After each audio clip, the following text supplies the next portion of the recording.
What's up, wrestling fans? Welcome to another episode of the Smark Out Moment Smack Talk podcast. I'm your host, as always, Tony Mango. Joining me, as always, are Callum Wiggins. Howdy. And Robert D. Felice. Woo, WrestleMania! Yeah. This is not the WrestleMania coverage. This is not the WrestleMania Backlash coverage. This is not the WrestleMania... God knows whatever else they're going to attack that onto. This is the WrestleMania fantasy booking in a different way. It's not the normal fantasy booking of WrestleMania. Although I did post that, the Road to WrestleMania 38, where if you want to check out my thoughts on what we should be doing, as if I have creative control, that's kind of the point. But what I would like to see them do heading into next year's WrestleMania, we're doing something a little bit different here. This is an idea that we've had on the bubble for a little while, at least a couple of months. And the concept is something that is piggybacking off of a fantasy booking thing that we had done before, but with a little bit more of a stipulation to it. This is going to be fantasy booking a WrestleMania card using only people who have been in the main event of WrestleMania. So you have a limited amount of people that you can use. You can't just go, well, I think that this person should have been in the main event instead, so I'm going to put them in there. Obviously, that means the limited amount of people that you're working with means you've got a limited amount of options for your card.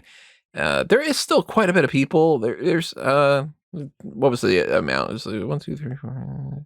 I don't know, maybe about like 30 people that you could use, maybe a little bit more than that. So there's some variety, and you're going to see some variety here between our different cards. We're going to break down what our creative decisions were and what we would do given this group of people that we could work with. And we invite you to join in on the discussion in whatever fashion you want to. That could be posting your own card. It could be telling us your thoughts on which one of the 3 cards that we have that you like the best, what you do like, what you don't like about the different cards, that kind of thing. Best, of course, is to do that in the comment section below on YouTube.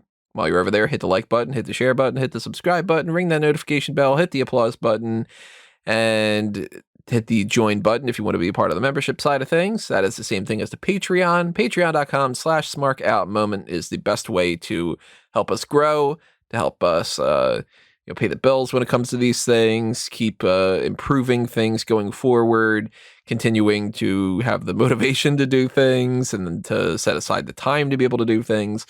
There are the dark casts that we recently put up. Did we put up 2 or did we put up 3? We did the bonus features and we did the dark cast. We did, I think, 3 of these recently. So check them out. You can only hear them on the Patreon or, of course, on the YouTube membership side of things. And there's also the Pick Your Poison tier. So if you really like an idea like this and you want to give us something, you want us to do fantasy booking SummerSlam using only people that have been in the main event of SummerSlam, or fantasy booking Survivor Series with only people that have been on Survivor Series teams, that could be kind of fun. I really like that idea. Anything like that, or you want us to do a top rope list, or an article about something. The whole point of the Pick Your Poison tier is you get to pick your poison, and it doesn't have to be like arsenic or something, because that would suck. So we are going to give you the breakdown of our cards here, and I think it's pretty self-explanatory. It's just a group of people. What are you going to put them in? What matches are you going to do? How are you going to do it? Kind of a thing. When you were approaching your cards, how did you guys go about doing it? I wrote down all the names, and I separated them into 3 sections. One being people that I know have to be the biggest priorities, people that I can't think of anything to do with, and then the people that could work with practically anybody. So I started. I think I clarified earlier on. I think I split them into 2 somewhat, between like the top stars and people who are a bit in a lower level, at least from my perspective. And then from that point, I started pairing people off with who I just felt would have really good matches with them. I essentially just approached this with the mindset of the best possible matches and the biggest potential star power per match, outside of the ones where you kind of had to just throw people in there. Yeah, I very much the same for me. I tried on like my AEW fantasy booking to get everybody on the card, and if there was a random match that I needed to throw together to do that, I did that. However, I did book people, and I didn't only book them in wrestling matches, because you can do segments too. Yeah, that's true. I didn't even think about that. Did you manage to, both of you, book everybody on the card in some fashion? Yes. Yeah. I can't think of anybody that I'm missing on my card. If it's somebody, it might be somebody like how he's not missing on my card, but like like first WrestleMania, you got Mr. T, Hulk Hogan, Piper, Orndorff, Orton, that kind of thing. Like, I didn't take that as like, well, Pat Patterson was involved, so I got to put him in there. Like that kind of thing. Well, in fairness, I didn't even take Orton and Snuka because they weren't technically in the match. Yeah, they were the side pieces. Look, I didn't find yeah. That's the friends with benefits. Cornermen is more of the official wrestling term.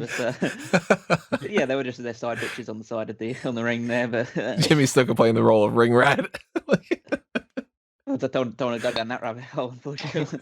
But yeah, I didn't incorporate anybody in that regard, because then I would have to incorporate all four McMahons as well. Yeah, I didn't do all four McMahons. Yeah, from WrestleMania 2000 or something like that. I did try, though. I couldn't figure out where to put some of them. I just went pure wrestler. If you wrestled in the main event, then you're on the list. And just as a clarity of that, I just counted them all up. There's 41 people that have main evented a WrestleMania. Out of the pure wrestler side. Yeah, the pure wrestling side of it. Yeah, I have one McMahon on my card. Linda. No, you're gonna stand up from a chair, and then just gets the biggest pop of the night. Yeah, damn right. Yeah, it's just one segment. She's just sitting in a chair, and then she stands up, and the whole crowd goes crazy. And then that's when they finally play that WrestleMania theme again, since they for some reason have been using that for her. By the way, my fantasy booking WrestleMania has that song incorporated in it somewhere, probably at the very least at the end, where they can do the little, here's the snapshots of what happened throughout the night, but that, because I love that song.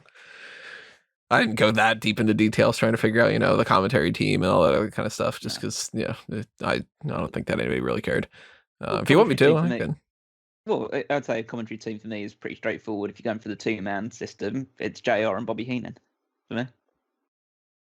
I would love to see that.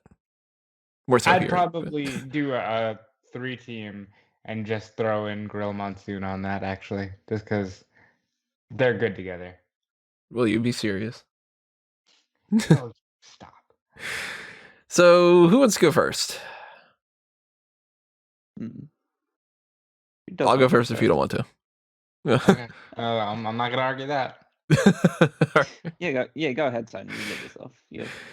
So, I didn't plan this out. I don't know if you guys did. I didn't plan this out in like the direct order of I'd book this match first, and then this is the opener, and this is whatever. Did you guys do that? No. Well, I kind of like set them. Okay, I'm gonna cards on the table. Mine's a 2-night WrestleMania.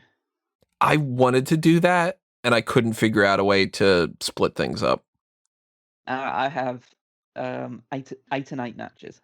16 matches in total. Yeah, I didn't think that deep. Although mine would probably be a 2-night WrestleMania. Just like, you have all the time in the world. Yeah, Fantasy WrestleMania is too big for one WrestleMania. It's too big for one day. I have 15 matches. So, yeah. You probably split that over 2 days. I would definitely split that over 2 days, because each one of these two shouldn't be... I mean, if you look at the way that like they've done WrestleMania before with the 1 night 15 match card, some of the matches are like 2.5 minutes. So I'd split it in some fashion, but I didn't quite figure out how I would break up like 2 title matches and whatever. Like some of it's self-explanatory. I've got 2 women's matches, for instance. So one's on one night, one's on the other night, that kind of thing. If you really, really want me to, I can figure that out later on, and I'll drop that in the comments below. Just let me know.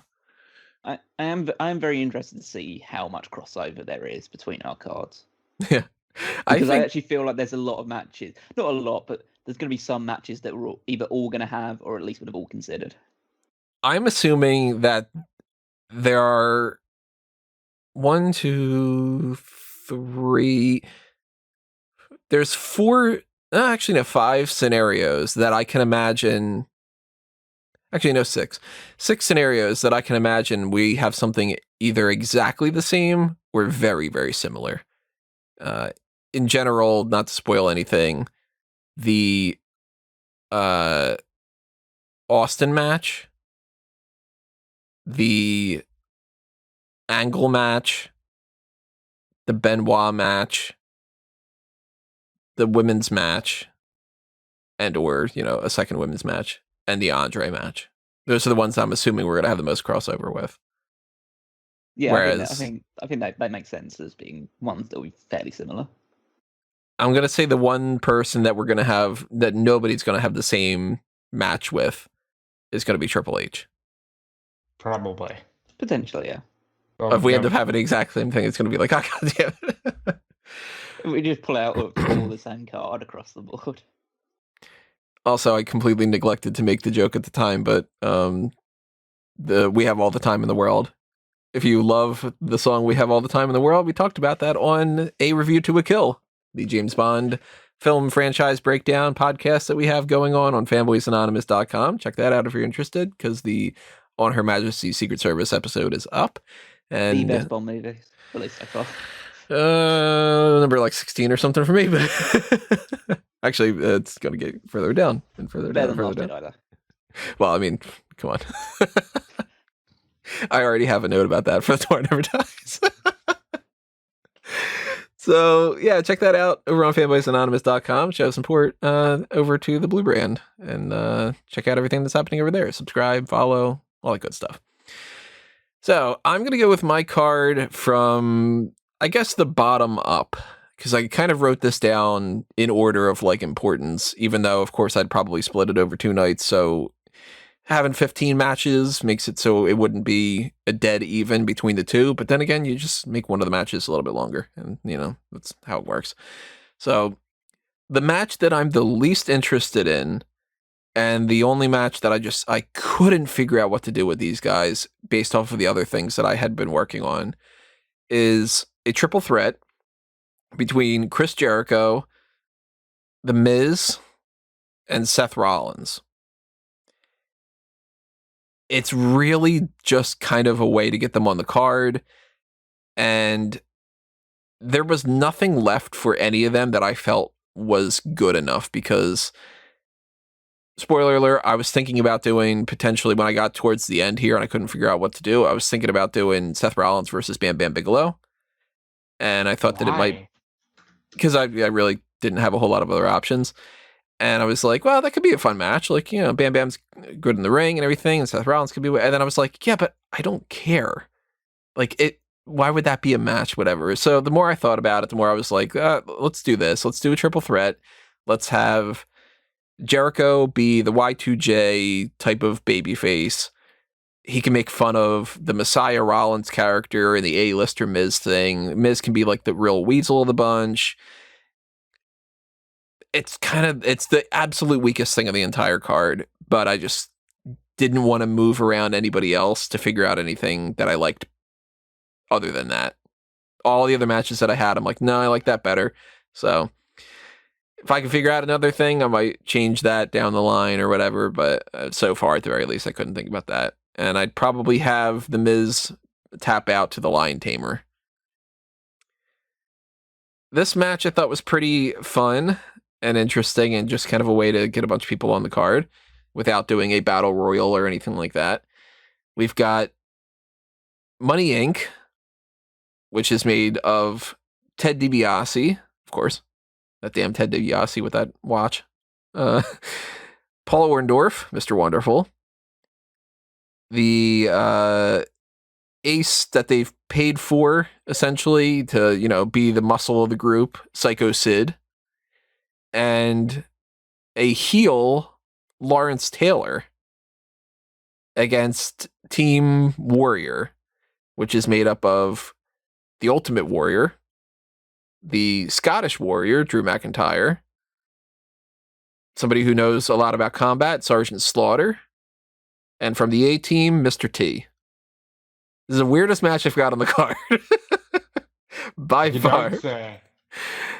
Mr. T and Lawrence Taylor, you got the celebrity factor. They're balancing each other out, and they're not on the same team because then it would be too hard to have two celebrities that, like, I mean, they did their parts well, but you don't want to have two of them on the same team, so that way the other two wrestlers have to hold down the fort, especially when one of them is the Ultimate Warrior. And I just didn't like anything that I could put Warrior in other than a battle royal or a tag team match, because I don't think that he should have a singles match. So I wasn't going to do like Jericho versus Warrior or, you know, I like, to be perfectly honest, Drew McIntyre right now hasn't gotten to like that legendary type of status as a lot of these other people have. So I wasn't going to prioritize Drew McIntyre in a match. He's just another one of the guys. So this is a match of a bunch of the guys, and it's Slaughter and DiBiase kind of like balancing each other out. You've got like McIntyre's holding down the fort in the ring for his team, of course, and probably Orndorff. I don't know, maybe Orndorff or DiBiase.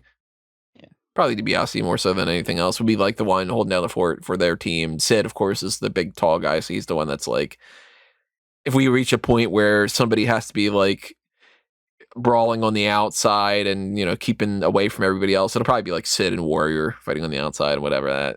That'd be kind of fun, because imagine Psycho Sid and Ultimate Warrior having promos together. The madness that would ensue.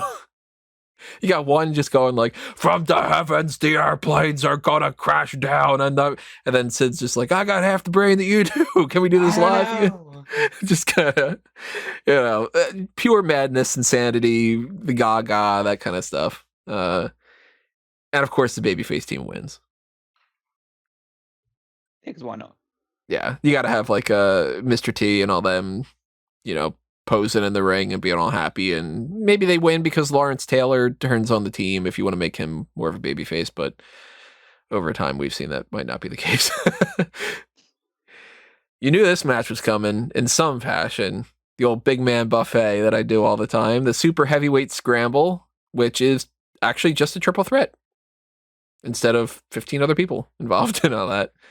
It is Bam Bigelow versus King Kong Bundy versus Yokozuna.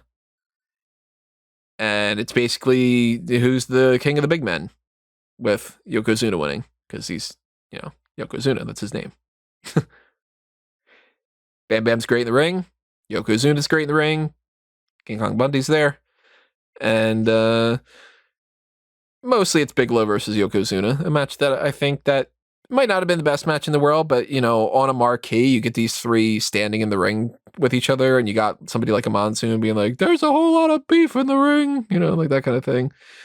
Yeah. The spot where they all charge at each other in the center of the ring and Yep. causes some sort of and the ring implosion. breaks. Avalanche type of thing, which caused the ring to break. Just them all colliding in the center.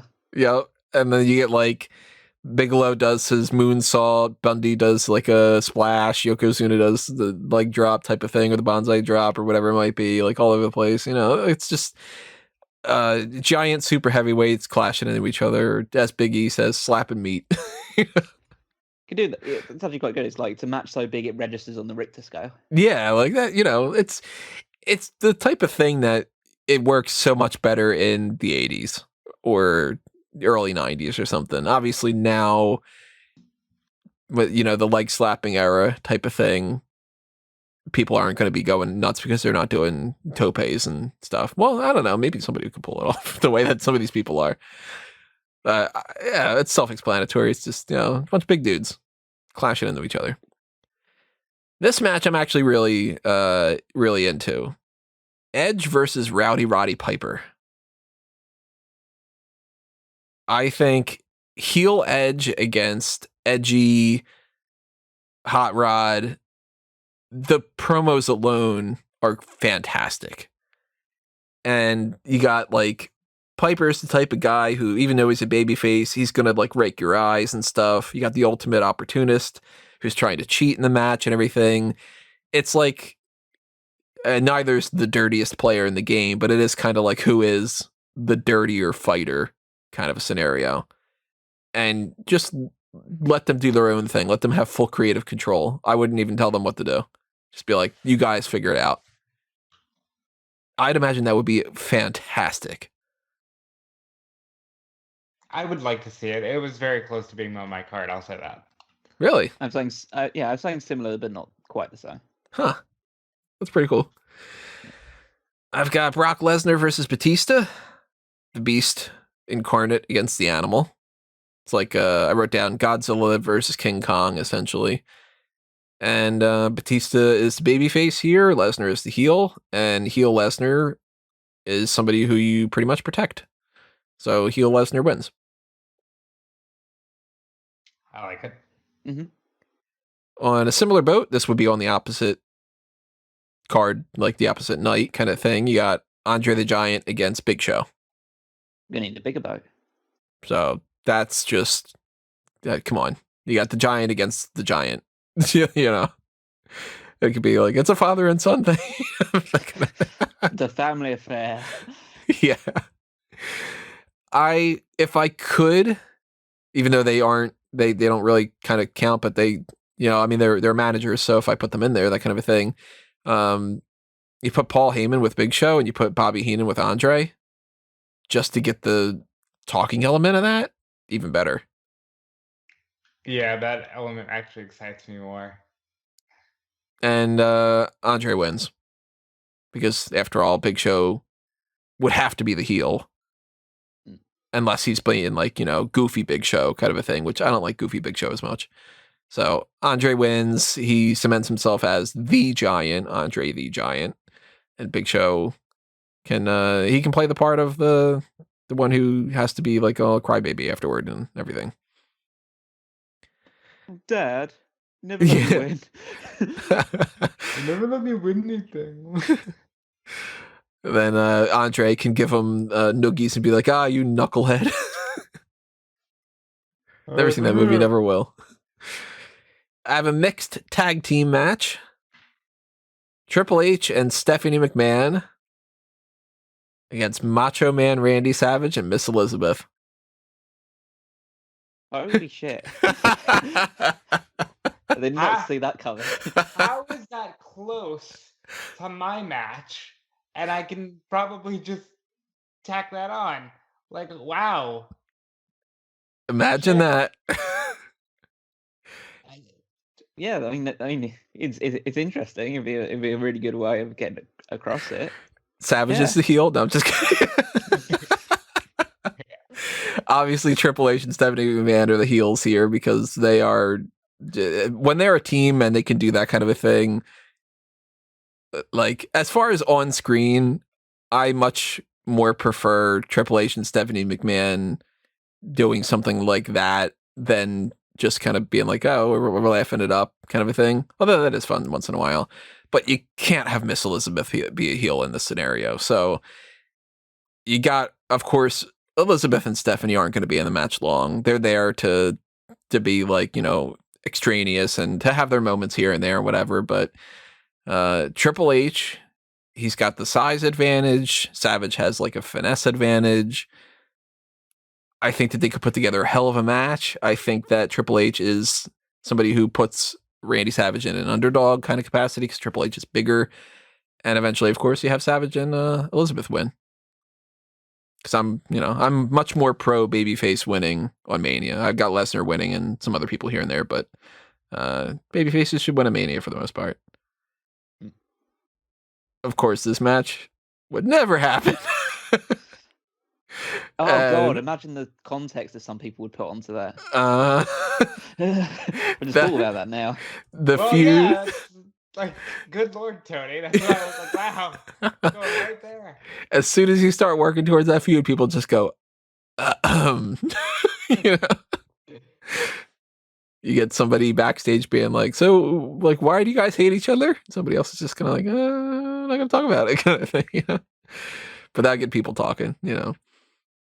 Got to turn the tables by getting a Triple H to tell Miss Elizabeth to suck it.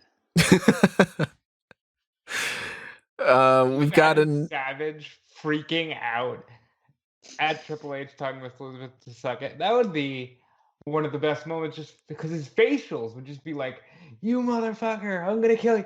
You could do the whole thing like the barbecue grill that they had with DX, and he could be like, Elizabeth was snapping into my Slim Jim, but you know what? She really needed a big bratwurst kind of thing, We'll get there.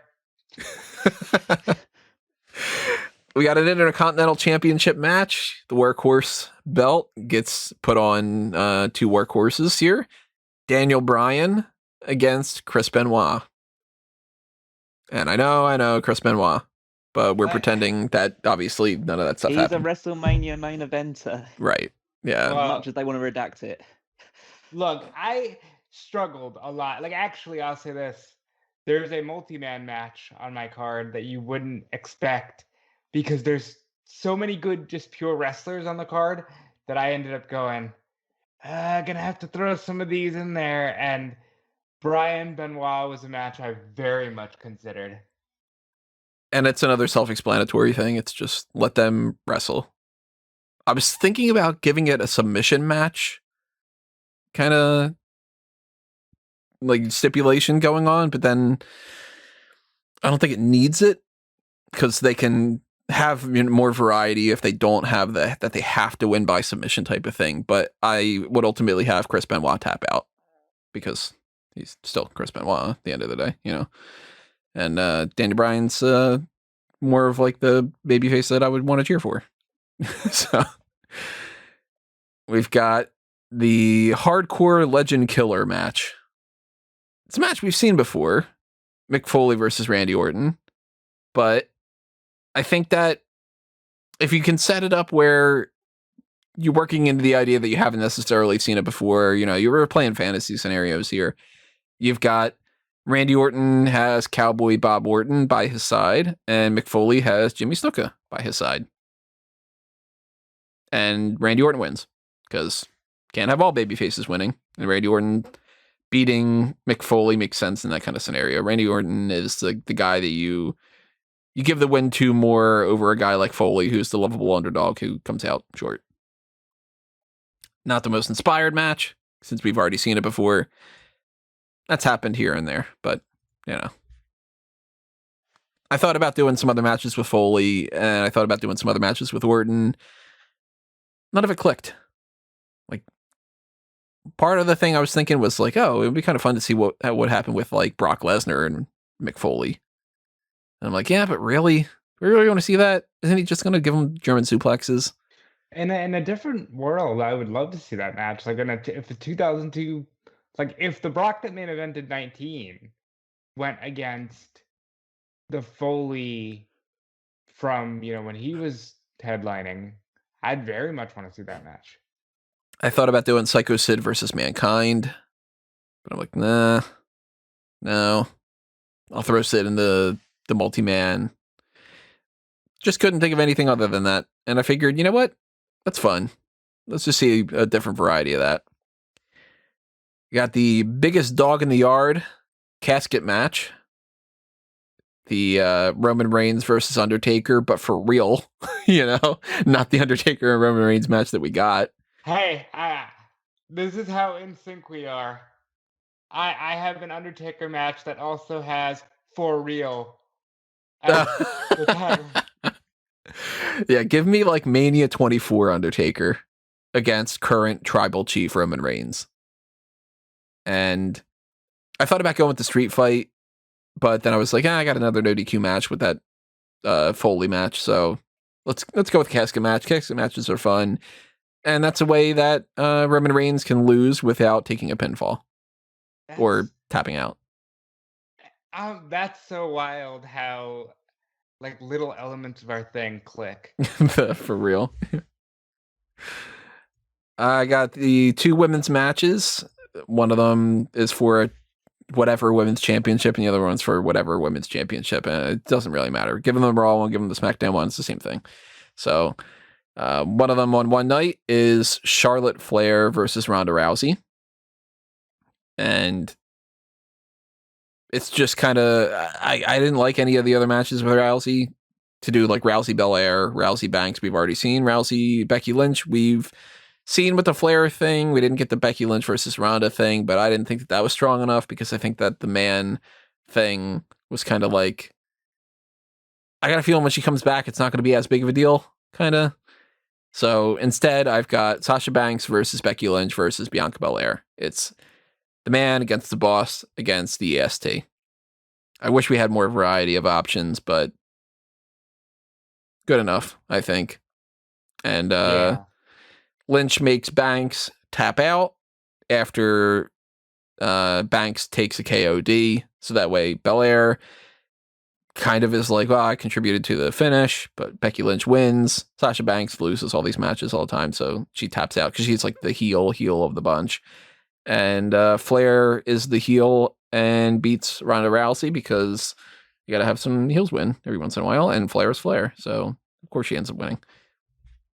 Not the strongest parts of the card, I'm sure, but it's, I'm assuming we're all going to have something pretty similar in some fashion. It's either, it's Ronda against somebody, it's Flair against somebody, it's whatever, that kind of thing. We only have 5 people to work with, so whatever. My 2 main title matches are for the WWE Championship, AJ Styles against Shawn Michaels. And the Universal Championship is Kurt Angle against Bret the Hitman Hart. Angle is the heel. Styles is the heel against babyface Shawn Michaels. The difference between these two, it's kind of the, like, on different nights, you'd be able to say, this could be the best wrestling match ever. But it's almost in different ways because it's like Styles and Michaels wrestle a different style than Angle and Hart. But you'd be perfectly rational in thinking, well, you know what? They could be the best. So Michaels beats Styles for the championship by hitting a super kick after Styles goes for the phenomenal forearm. I always love that spot with like the Shelton Benjamin thing. Yeah. And the heel Kurt Angle is beaten by babyface Bret Hart. Probably after a scenario of you keep teasing sharpshooter, no, Angle's not going to tap out, or maybe he taps out when the referee's like not in, he's coherent. And Bret Hart doesn't want to tap out to the ankle lock and whatever, and eventually you do the thing that Bret Hart loved to do in his matches. He wins with a random roll-up or something. Yeah, he really popularized that random roll-up. Yeah, he loved doing that. It's just like, well, I caught you kind of thing. And then that one's the more traditional wrestling match. So he wins that kind of way. And our big match to cap it all off, the Four Corners Icons match. Hulk Hogan in one corner, John Cena in one corner, The Rock in one corner, Stone Cold Steve Austin in the other one. You got some people here that are not the best in the ring, and it's all about the picture of the four of them facing each other in the ring and looking around. You got The Rock looking left and right. You got Hogan doing the whole, like, I'm hulking up, brother. You got Cena being like, wow, this is like a big moment. And you got Austin flipping them all off, kind of. They punch, they kick, they do their shit. Everybody milks their moments. Who wins? Sorry. I've got a thing that says, who wins? Well, I'll just read it verbatim. The way I see it, Rock slams Austin with the rock bottom, hits him with the people's elbow. Cena picks up the Rock, and then Hogan gives him an attitude adjustment and a 5-knuckle shuffle to be like, look at that, I can do it too. Hogan hits Cena with a big boot, hits him with a leg drop. That's just enough time for Stone Cold to recover, kick Hogan in the gut, nail him with a stunner, and pin him. Austin pins Hogan. I like that ending. I just don't like the idea that, like, Austin didn't, he kind of just got rock bottomed and it just got up at some point and got the win. The way I kind of envision that is the amount of time that it takes place for everybody to milk their moment for their different moves, especially the rock bottom and the people's elbow. And the people's elbow and the 5-knuckle shuffle is like, all right, that's enough time. Because then they're like, staring up at the crowd and that kind of shit. And everybody's going, oh my God, he had to move, whatever. And they're not thinking twice about like, hey, Austin just popped right back up. That's fair. So my difficulty with that is if I split that into 2 nights, I'm kind of like, all right, well, which one gets the title match and that kind of a thing? So that's one of the reasons why I was just like, yeah, I'll just leave it. It's like, here's the list of the matches. That's my card. That's a very good card. You have a lot of stuff that I wouldn't have thought about, but I'm really into. The Triple H Stephanie thing, great. I hate that Team Warrior, but I also found myself like trying to get everybody on the card and not knowing what to do with a guy like Drew McIntyre. So I get it. And yeah, I think thumbs up from me, Tony. If I wouldn't have gone Team Warrior and Team Money Inc. and all that stuff, my other plan was just, all right, everybody goes in Battle Royal. Yeah. It's very well put together. I don't have many criticisms at all, because to be fair, when we come back to talk about my one, we had a lot of ideas that we kind of shared in that regard. So it will sound a little bit like doing a repeat recording or anything like that because of how similar some of these are. But one thing that I wasn't too fond of is a fatal 4-way in the main event. Yeah, I could see why it would be. You got to have a traditional one-on-one. Yeah, I feel it's not. I'm totally against the idea of doing it, especially because it's like the 4 biggest guys ever. I just feel, it just doesn't quite feel right that when there's a multi-man match in the main event as often now. And to be fair, that's actually something they do. That's something they lean on a bit too heavily, especially at WrestleMania. So while I do think we have similarities, I would like to go next because I'm typically off the wall with some of this shit, as we've seen with the drafts and stuff. So I'll give you my card next. I tried to organize this in terms of importance, and then real quickly you realize you're dealing with Hall of Famers, and you can't do too much of that. But I do start the card with Paul Orndorff and Sergeant Slaughter against Sid and Bam Bam Bigelow, just because they're there. And Sid and Bam Bam win because I like them as a team. I like that idea. Psycho and yeah, like he's got the flames and everything like that. He wears some kind of flames on his gear. Yeah, and they're very good together, and I can see them being a very dominant tag team, so I went with them. Then there's the 4 corners over the top rope challenge: Andre, Big Show, Bundy, Yoko.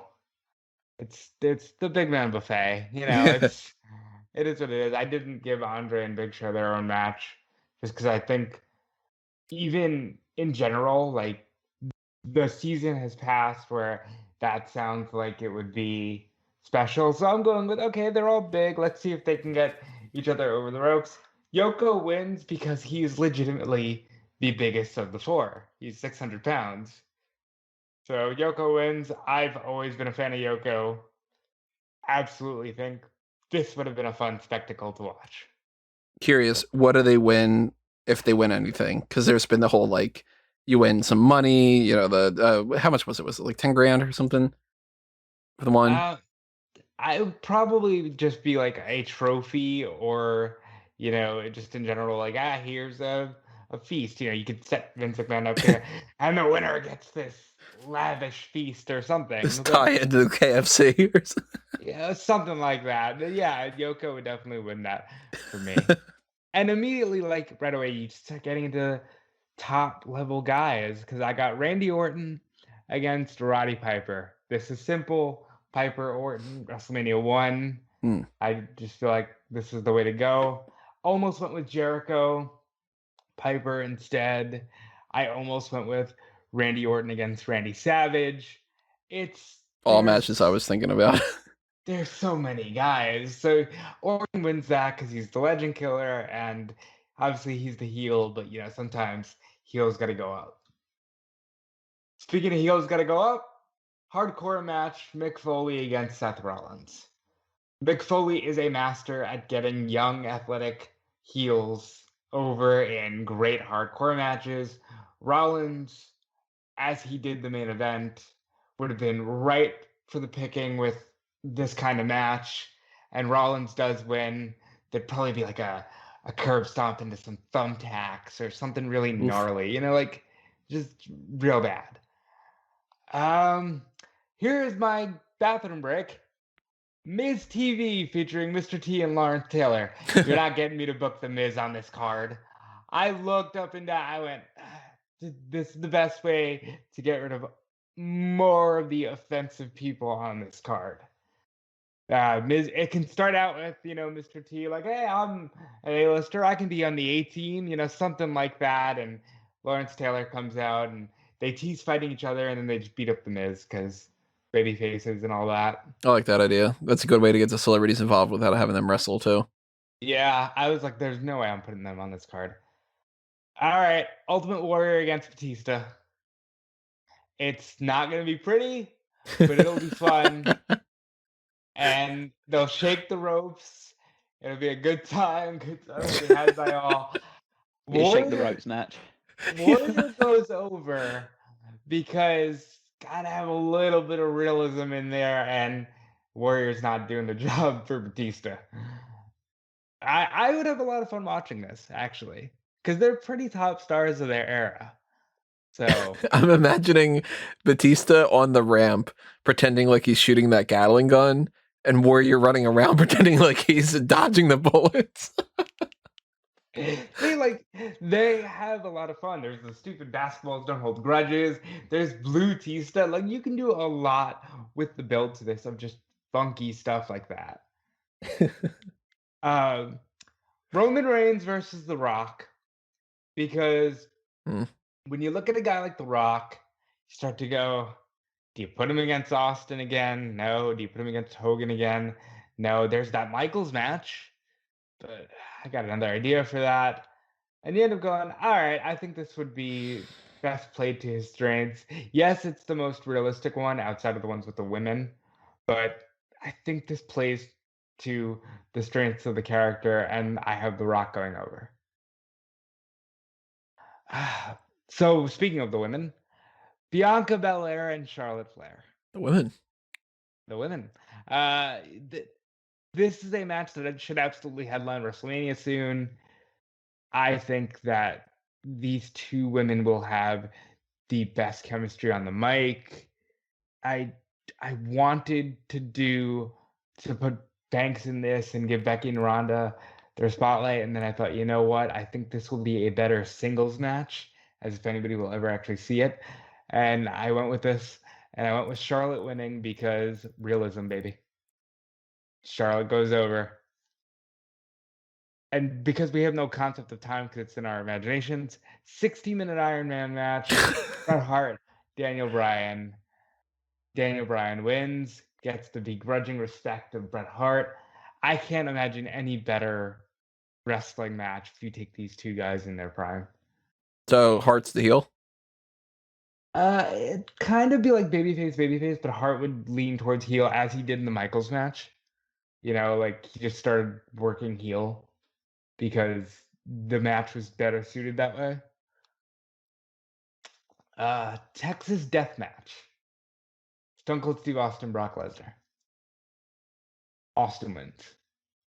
Brock Lesnar and Austin never have a match. There's a reason for that. Austin walks out.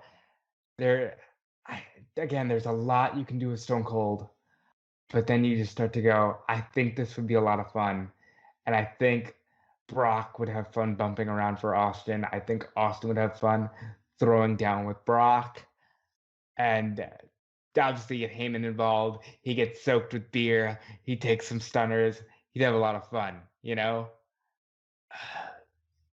So then you hit a stretch of 7 guys that I'm like, I have so much to do with you, and yet nothing that hasn't been done before, or I would want to see a repeat of.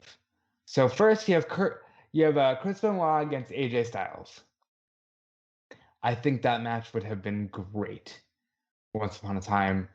And yeah, had the ending here as phenomenal forearm attempt, caught in the crossface. AJ Styles rolls over into the calf crusher. Benoit fights it, but taps to the calf crusher. AJ Styles goes over on Benoit. Any thoughts? Love to see that match. That'd be great. That would have been real good. Money in the Bank ladder match. You got 5 guys. DiBiase because Money in the Bank. Jericho because he was one of those guys. It's like, I'd like to put you with this guy and that guy, but I ended up saying Money in the Bank. Drew McIntyre because I legitimately didn't know what to do with Drew McIntyre. And Kurt Angle and Edge. And I've got Edge going over here because I've always enjoyed Edge with the briefcase. And I'm a mark for Edge, and I don't really have to explain that too much because it's fake. DiBiase's not going to pay off somebody to lower that Money in the Bank thing for him? Come on. That's definitely a bit you can try, show Virgil, like, lowering the briefcase and then he gets his ass kicked by, like, he gets Claymored for his trouble. But I'm going to go with Edge going over here because I thought Edge was good with that. And you get your main event women's match, Becky, Ronda, Banks. I almost did Becky and Austin against Ronda and Piper. That was almost a match that I had in this card. That's interesting. I didn't think about that, yeah. And then I went, would it be wrong to say Becky and Ronda put them with the men? And then I said, I'll just do this match and put Austin with Brock Lesnar. But that was almost a match I did. I think that would be a lot of fun as well. But obviously Becky goes over here because I think she's the biggest homegrown star of the 3. And then we get into the 2 matches where I most line up with Tony. So Shawn Michaels and Triple H against the Mega Powers. Doing all the things Tony was talking about with like the sausages, like the making fun of them because they're old and like, oh, what you gonna do, brother? I heard Hulk Hogan doesn't have a 10-inch penis, but you know what? Triple H has got the, like, you can do all those bits. And then when Tony said Stephanie and Liz, I went, I can just throw them in there. That's amazing because you do DX against the Mega Powers because I think that would have been a fun tag match. We've already seen how much fun Michaels and Hogan is. I think they all would work really hard. And again, because realism, Mega Powers go over and they pin Shawn. Because I doubt Triple H would take like dropping a 1, 2, 3, even though he did in the past. And then this one popped me just because Tony has it so similar. My main event, Undertaker and John Cena, for real. I've always wanted to see this match. Like, I don't understand how this match didn't get done when they were in their prime and when Cena could have ended the streak and had monster heat. I don't know how they didn't do this match. I still would like to see it, even though the ship has long sailed. Obviously, Undertaker goes over, but can you, like, on a real WrestleMania, this match would have been one of the best. There's a lot on your card that we don't currently have a plan to do this. Maybe we will, depending on how long we end up going about doing like how we do the Mount Rushmore of like, all right, let's settle on what the thing would be and kind of merge our cards together and figure out the super card that we would make or something like that. There's a lot on your card that I would be like, you know what? I'll sacrifice my match for that one in some ways. Like I didn't think about Austin and Lesnar, for instance. And even though I can see the value between how I have Lesnar against Batista, and I'm totally not going to go with your Batista and Ultimate Warrior match. I'm like, you know what? I could see if we're trying to figure out a way to put Austin somewhere, and if we didn't want to do the 4 corners thing that I've got, I'm like, if we separate them and do all that, I could totally see that being the case. Yeah. That's just like one example. I really enjoyed this exercise. there's a lot of good WrestleMania main eventers, and there's also a lot of, oh, that guy. That's the Miz. Yeah. The Miz thing, I would almost definitely pitch. Okay, well, obviously my match with the Miz is like a nothing match and stuff, and it'd be like, yeah, I think that works because it's good to incorporate some kind of like a promo segment type of thing as like a little breather. Yeah, and I just thought, how else do you get these celebrities on the card, and how do you put Miz in a match without going, well, this guy's eating the fall, So I thought this would be better suited for all of them. Callum, any thoughts? It's a very well put together. There's some matches that do make sense in the grand scheme of things that I wouldn't have potentially thought of.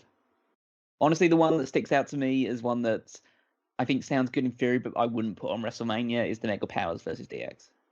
Yeah, that was one of those things that maybe, like, you've taken all these 4 guys where they could be in major spots, but where else do you put a match like this? And you only get this once.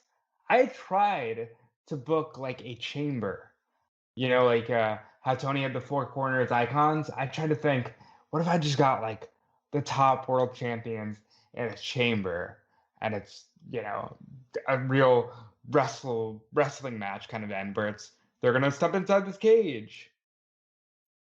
I'd be more up for the DX and Mega Powers thing than, for instance, like the weak part I think of your card is Orndorff.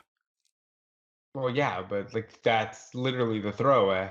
Like I would have put those 2 in the Money in the Bank match and taken out like an Angle or somebody and put them somewhere else, kind of a thing. So like when I wrote it down, I wrote down Chris Benoit, Kurt Angle, and then I said, "Oh, we've seen that a lot. Maybe I'll throw AJ in there.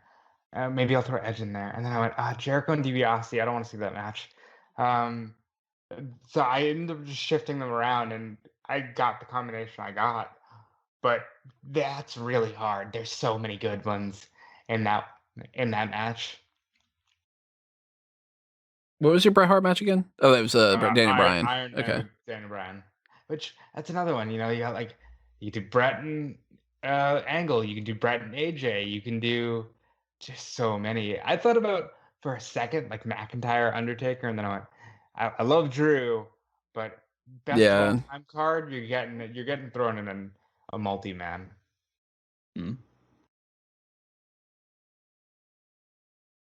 But I thought this was a lot of fun, and whoever sponsored this on the Patreon thing, I really enjoyed that. This isn't a sponsored one. Well, wasn't this a suggested one? Isn't that how we got the idea? Oh wait, yeah, it might have been. This isn't officially a Pick or Poison, though. I think we just kind of came back to this idea, just being like, yeah, we do like that. We liked it and decided, yeah, we'll do it at one point. Yeah, it might have been that. Actually, I don't remember for sure. If it is, then thank you too. Thank you. Yeah. Marco or somebody. Yeah, I don't remember 100% for sure. So Callum, hit us with your card. Okay, there's going to be some similarities from both of your ones, but a few differences. So let's see how it goes. So night 1 of the 2-night Super Fantasy Mania essentially starts. I'll say right off the bat, there is one multi-man tag team match on both of my cards. There's one triple threat match, and all of the rest are singles matches. Because even though I'm a big advocate of tag team wrestling, none of these people are really tag team guys. So I thought you got to kind of just do singles matches with them. They're too good to just put into tag team matches. But the people that aren't good enough to avoid the tag team match are essentially what I'm calling the others multi-man tag team match. People who are WrestleMania main eventers in name only. So, I mean, that's unfair on a couple of them, but it's just people that I didn't really feel particularly interested in thinking about who they could go in singles matches. So on the heel side of this 10-man tag is Ted DiBiase, King Kong Bundy, Yokozuna, The Miz, and Lawrence Taylor. Essentially just a big heel collective of big guys, all under Ted DiBiase's money. You could have like The Miz maybe as Ted DiBiase's understudy at this point in time, just trying to weasel his way in, and Lawrence Taylor's like the big sports star they brought in against a team of rough and ready I guess Warriors is probably the best way of putting it because of the way that Tony's done it as well, because he's involved in it. It's led by Sergeant Slaughter, because I feel it's like they could do some sort of like army vibe attached to it. Sergeant Slaughter, the Ultimate Warrior, Bam Bam Bigelow, Paul Orndorff, and Mr. T. So yeah, I put Paul Orndorff on this side because not many people know this, is that Paul Orndorff was once a major babyface in WWE. He was second only to Hulk Hogan in the pecking order. No, I did. That's kind of like, that was my vibe as well. Yeah. Because it's just him and Slaughter. I like that. I like that a lot. I can't believe I'm the only one that put Warrior in a singles match. I can't believe that. Hey, if I could have left him off, I would have done. So that's like if I could get rid of him and get rid of the Miz entirely, I would have done that completely right off the bat. But maybe you could just have an 8-man tag and just have a Miz Ultimate Warrior segment where they both get crushed under a Tron or something. Crush us in a WrestleMania main event, though. It wasn't very clear to me that you didn't have champion as well.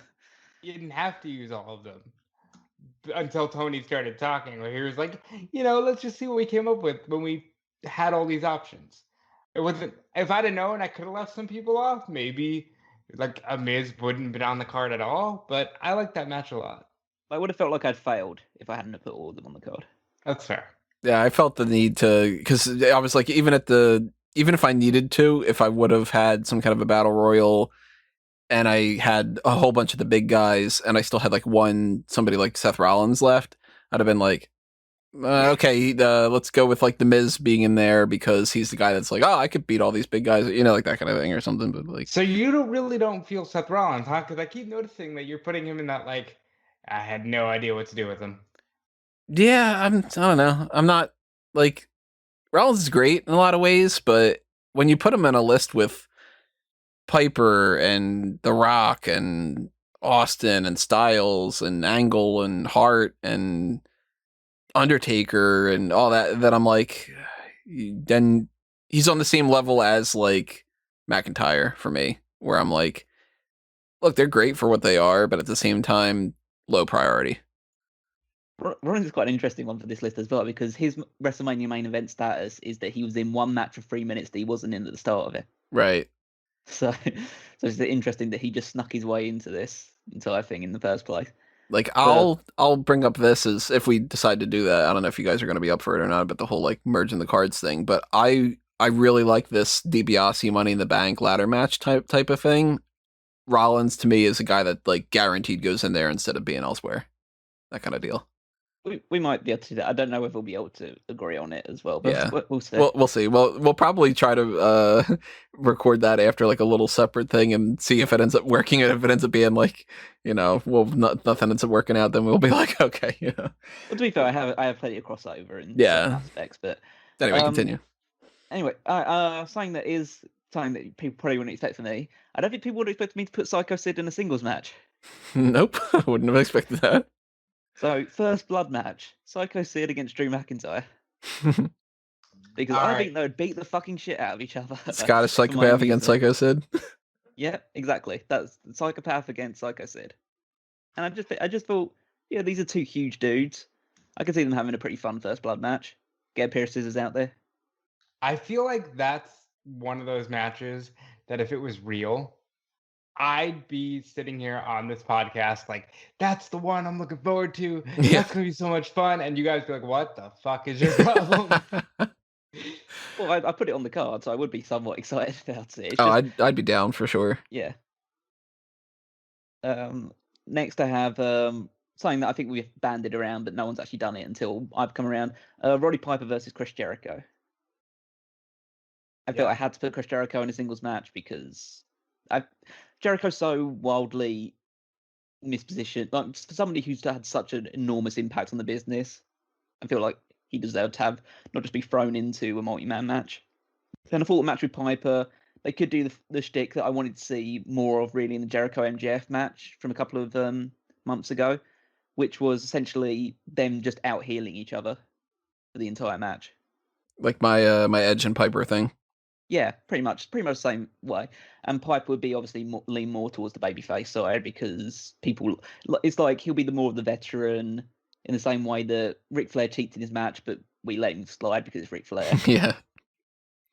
Two matches that are basically taken from, well, not taken from Tony's one. I came up with them as well, but like they're shared on Tony's one. Big Show versus Andre the Giant, because of course the two giants, the two people that are known probably most as being the giants in WWE, clashing just for the spectacle of two 7-foot tall guys staring off. Like the crowd would go crazy for that. Just them staring at each other. The match will be shit, but that's beyond that's besides the point. And then a match that definitely wouldn't be shit as well, but Daniel Bryan versus Chris Benoit. I just felt they had the most. Essentially, I was left at one point with four guys. Not left with four guys, but four guys that I was completely banding around. Like, what am I going to do? Kurt Angle, Bret Hart, Daniel Bryan, and Chris Benoit. Because I just thought, okay, these are probably, maybe pound for pound outside of a few other ones, they're the best technical wrestlers on this entire list. So they have to be involved with each other in some way. So I decided to pair them off because out of all of them, realistically, actually, the only matches that we've seen of all of them is Chris Benoit versus Kurt Angle and Chris Benoit versus Bret Hart. Right. So that kind of just left him with Daniel Bryan instead, which is a shame because my initial thought is I really wanted to see Daniel Bryan versus Kurt Angle. But then that's the issue with it, because you go like, oh, Daniel Bryan Angle's great, Daniel Bryan Benoit's great, Daniel Bryan Hart's great. So you're like, okay, well then I got to book somebody other than Bryan, and he gets the other one. Yeah. And then you go, well, I've seen Angle Benoit, so then I've seen Benoit Hart. Right. I'm actually blanking on that. Yeah, I thought so. The Owen Hart tribute match. Yeah. So then it becomes, so if Benoit's worked with the other two and he hasn't worked with Bryan, then it's by default Bryan Benoit because you haven't seen Angle Hart. That's how the same way that I got to that. Yeah, I did when approaching my card. I tried to think of a lot of matches, not in all circumstances, but a lot of matches that we just haven't seen before. So and there's Bryan and Michaels and Hart and Angle, or there's ways to get around some of the little things here and there. It's Styles against Benoit, or yeah, absolutely. And also there's the coalescence in the fact that they both use variations of cross faces as their main submission. So there's a bit of a parallel there. And they both use Starting Headbutt as well. Bryan wins, I assume? Yeah, I haven't really decided on a load of winners. If I had to decide, babyface team wins the tag match, I'd have Andre beat Big Show, because why not? Drew beat Psycho Sid. I'd have Piper beat Jericho. And yeah, I'd have Bryan probably beat Chris Benoit. Seems to make the most sense. Triple threat match: Charlotte Flair, Sasha Banks, Bianca Belair. Because I was not being robbed of the Becky Lynch and Ronda Rousey match, and so these were the other three women left. But it would still be a very, very good match between these three. But that's exactly what I did. That's why I was like, okay, you got to play around with these. It sucks that there's only 5, because once you get there, you're just like, I wish there was one more. Right. Like one more could change every aspect of that. Yeah. And it would be a case of Charlotte Flair's main heel, obviously. Sasha Banks is the tweener one, and Bianca's the main babyface. I'd have Bianca win, because the other two have had enough spotlight, and Bianca should get another big WrestleMania moment by beating both of them. Rock versus Roman Reigns. Damn right. Because it's the only one that we realistically probably have a chance of seeing in the future. Well, maybe there's a couple of other ones, but that's kind of the big one that we'll potentially see even as soon as next year or the year afterwards, because it's the family aspects of it. It's just the head of the table storyline. Rock's there to basically try and put the kibosh on Reigns' reign of terror as the head of the Samoan dynasty, basically to prove who's top of it. And I would have Roman win, because I've had a lot of baby faces win, because that's the way that you go. And I think Roman is someone who would benefit more from beating The Rock than The Rock would, even if it was like The Rock of Prime Rock that would benefit from beating Roman Reigns. Much better than Pet Rock. Yeah, absolutely. And then main event of night 1, Hulk Hogan versus The Undertaker. For real. Because the only time we actually saw that, well, to be fair, we saw this match twice. Once when Undertaker was just in the business, and obviously he won the WWE Championship. Obviously, I had that match twice, but Undertaker was fresh and new, and he was like just seen as, oh, it's one of those monster of the months type thing for Hulk Hogan. And the only other time was when Hulk Hogan was way past his prime, and the Undertaker was in one of the worst gimmicks of his entire career. Yep. So instead, we'd have like true red and yellow Hulk Hogan trying to beat the Undertaker and take the streak. I would have Undertaker be the heel in this match. I know Undertaker has historically been more of a babyface, but you can defend his streak as a heel. And Hulk Hogan would be one of the world champions if you're going to have a 2 world champion thing, title against streak. And deciding on a winner would be difficult here. It's kind of like something that you just feel in the mood of the day, what you're going to go with. I'd probably have Undertaker win because it's night 1 as well, and so you'd have maybe more of the babyface thing happen on night 2. So you can kind of get away with having a heel win in the top 1. And I feel like the streak is more valuable to maintain for someone else going forward than it would be to have Hulk Hogan just take it. Even though Hulk Hogan would definitely want it. So move on to night 2. Edge versus Seth Rollins. Yep, that's a match I'm definitely talking about. It's a match that definitely could still happen, and it's a match that I think there's a lot of similarities between the two of them in their kind of ultimate opportunistic ways of Seth Rollins breaking up the Shield in order to try and get his dreams come true, and Edge turning his back on the fans and that elevating him forward. Have Edge be more of like the savvy veteran in this one, trying to maybe not correct Seth Rollins, but saying that he sees a lot of himself in Rollins, but he still has a lot to prove himself. And so, yeah, I think that the similarities between these two in their character arcs would carry this story over pretty nicely. Match, again, some... I guess I'll say these 3 matches because they're essentially the same as in Tony's card as well. Randy Orton, Mick Foley hardcore match, because that match is fucking awesome. It's the best match in Randy Orton's career in my book, and so I want to see it again. You know, I almost went with Mick Foley, Randy Orton because it was just like Callum's right. It's a very good match, and then I just said, well, since we've seen it, I'll put Seth Rollins in that position. What was your Orton match again, Rob? My Orton match was Piper. Okay. And that works as well. Yeah, I wanted to, in most cases, try and just come up with matches that we hadn't seen before, but I just thought I don't really have... Honestly, the more difficult one was finding a place for Randy Orton, because I'm not the biggest Randy Orton fan, as we've established many times on this podcast, so I couldn't find any match, realistically, that he hasn't either already had or one that I was particularly interested in. You wouldn't be interested in an Orton Savage match? Like, that was the one I was going to do. No, because Orton would bring it down. And that's like my mindset going into it, is what match would Randy Orton ruin for me? It's just like, because he would just, okay, this match is going pretty well. He's got a headlock on for about 10 minutes now. It's going to just slow things down. Orton's definitely more fun in the no DQ kind of stipulation for sure. Yeah, I thought they'd have a good retread of the hardcore match with Randy Orton being a bit more veteran savvy to him, and yeah, I just think that both of them in their prime would have an even better hardcore match than they did with Randy Orton at his younger age. Brock Lesnar versus Batista in an MMA rules match. Ooh. Because they're both MMA fighters. Well, at least Batista pretended to be for a little while.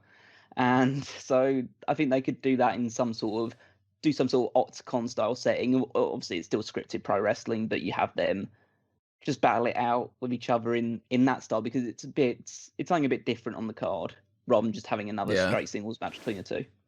And I'd have Lesnar winning the octagon. That's more like the marquee has something special to it for sure. Yeah. Oh yeah, I'd say in previous ones I'd have Seth Rollins beat Edge and I'd have Randy Orton beat Mick Foley. But yeah, I think Brock Lesnar would do pretty well carrying Batista through an octagon style fight instead. Plenty of probably blood and smashing against the cage and all that stuff. Kurt Angle versus Bret Hart, because it's Kurt Angle versus Bret Hart. There's not much else you really need to say about that. I know Kurt Angle spoke so many times about how he wanted to have matches with Bret Hart, and obviously that just wasn't possible post 2000. So, but I think it would be just an excellent match between the pair of them, and I'd probably have Bret win that one, just because get the babyface over. He could do some sort of cool spot where he reverses the ankle lock, and you feel like he's just about to tap, but he gets him into the sharpshooter from that position, and Angle eventually taps. AJ Styles versus Triple H. Yeah, I hope we get to see it. Because I think that there's two reasons. One, Triple H will always want to have one of the longest matches on the card.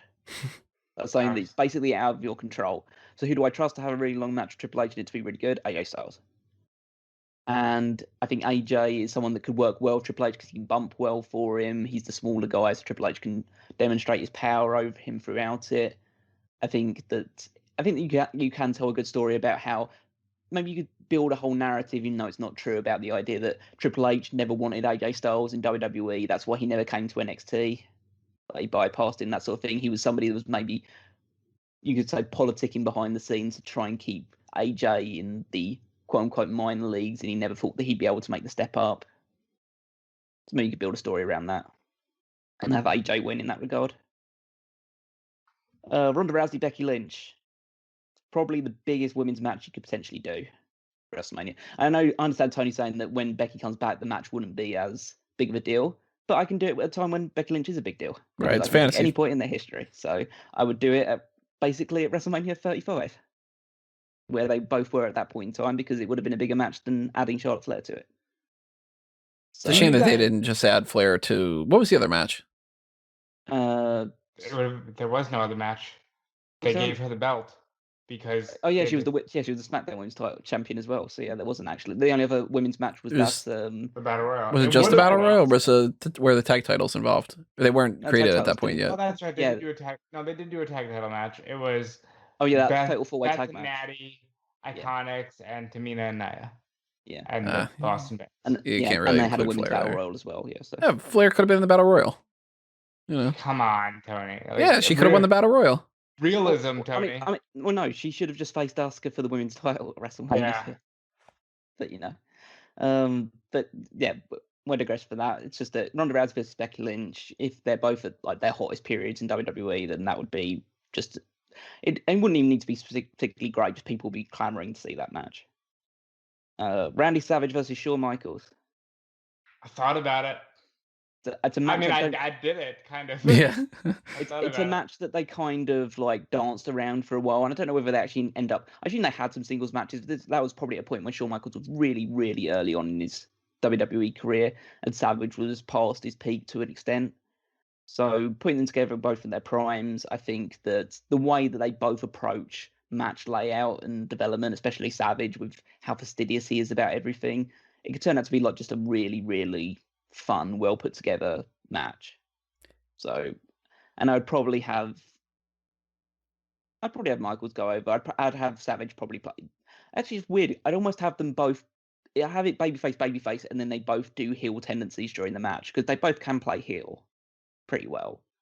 So I'd probably do things where maybe each of them get the heat by doing some sort of small heel thing, and then you eventually ends with like Michaels winning, and then they show respect to each other in that regard.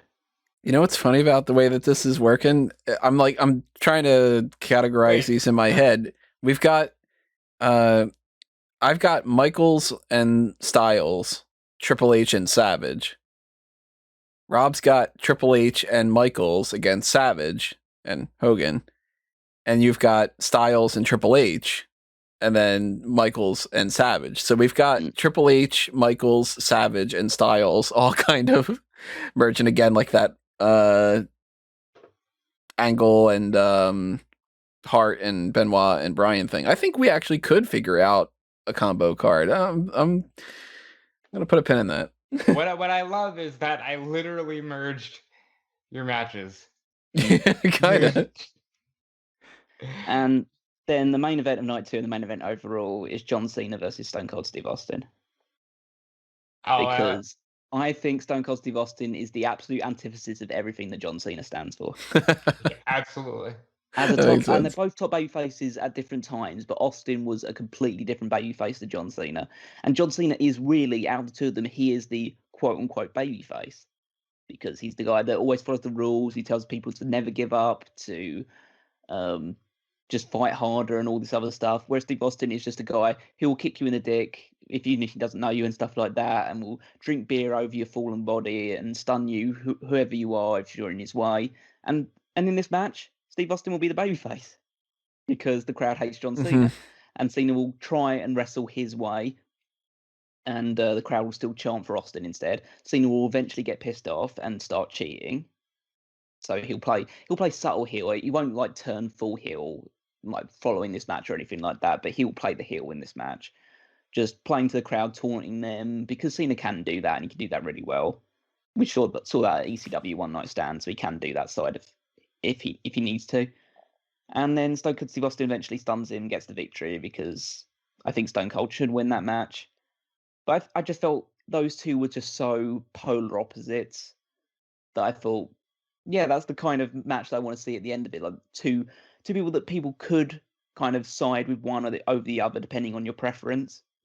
But realistically, you just have the end shot of Stone Cold Steve Austin drinking beer over John Cena's fallen body.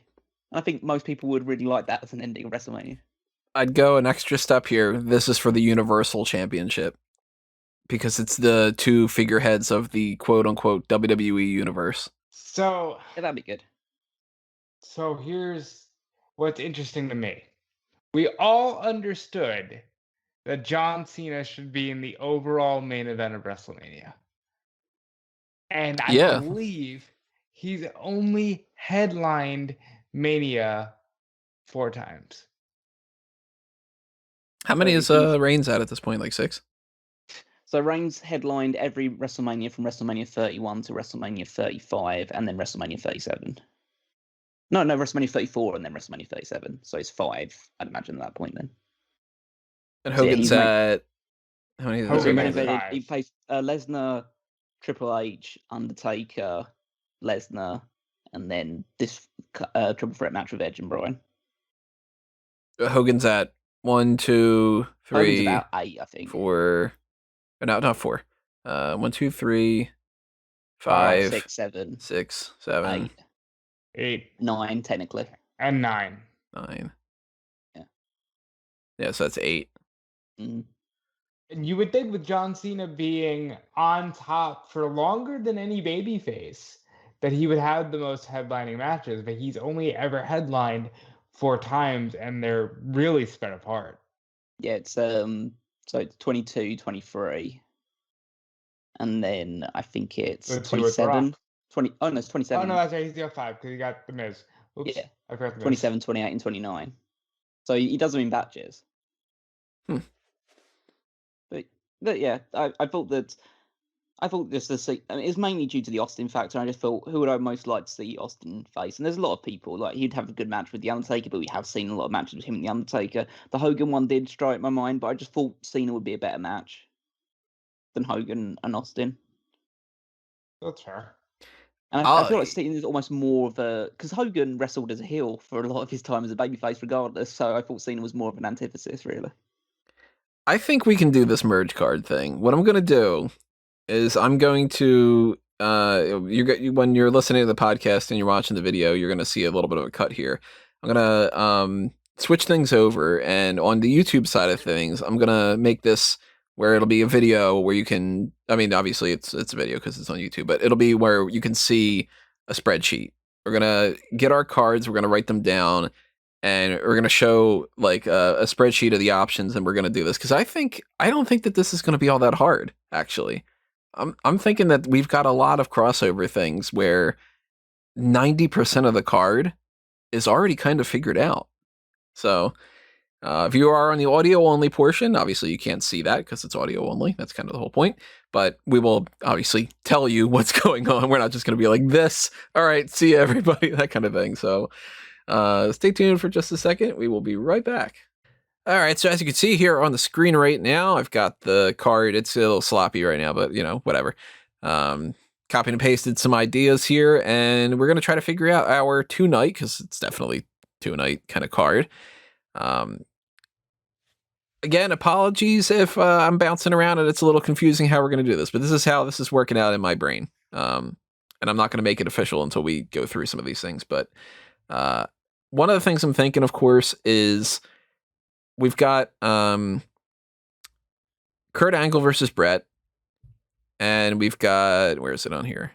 Kurt Angle versus Brett.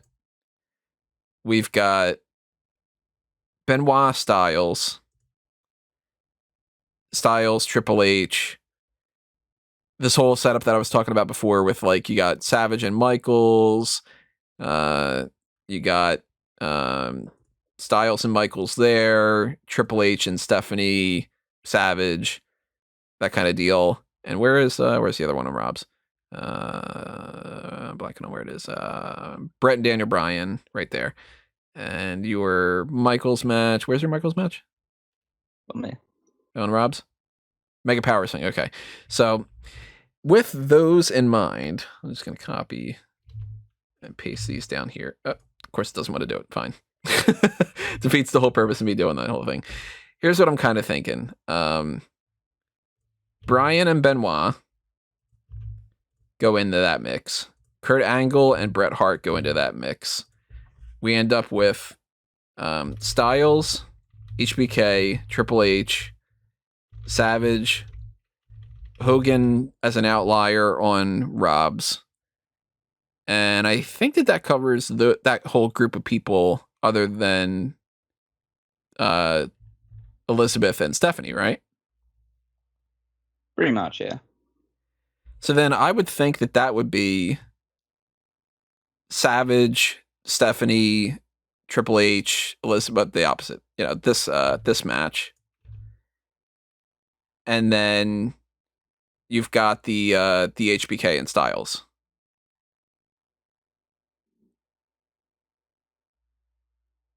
Now yeah, Styles is on your card where against Triple H. So Styles, Triple H, Macho Man, Triple H, Styles, HBK, that kind of thing. What are you thinking about that? We can go around and we can change some of things with this, but I mean, I'm fine going with that combination just because I was close to putting AJ versus Shawn Michaels on there. I just went with Shawn versus Savage because I prefer that match in general. But if you add the element of Stephanie and Elizabeth into it, then it's better to have that as a mixed tag. What do you think, Rob?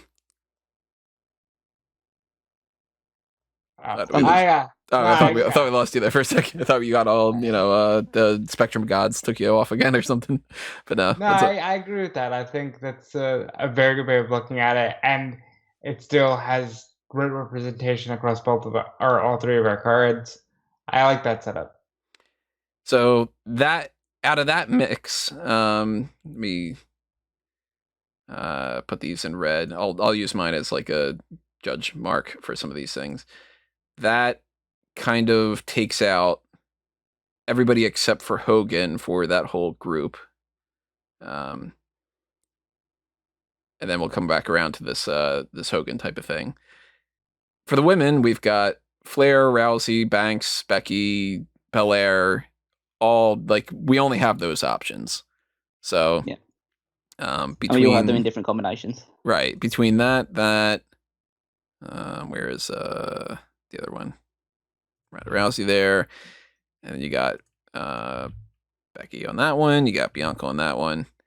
The next easiest thing to group around would be that sort of thing. Yeah. But it's odd though because we all have them in different. Yeah.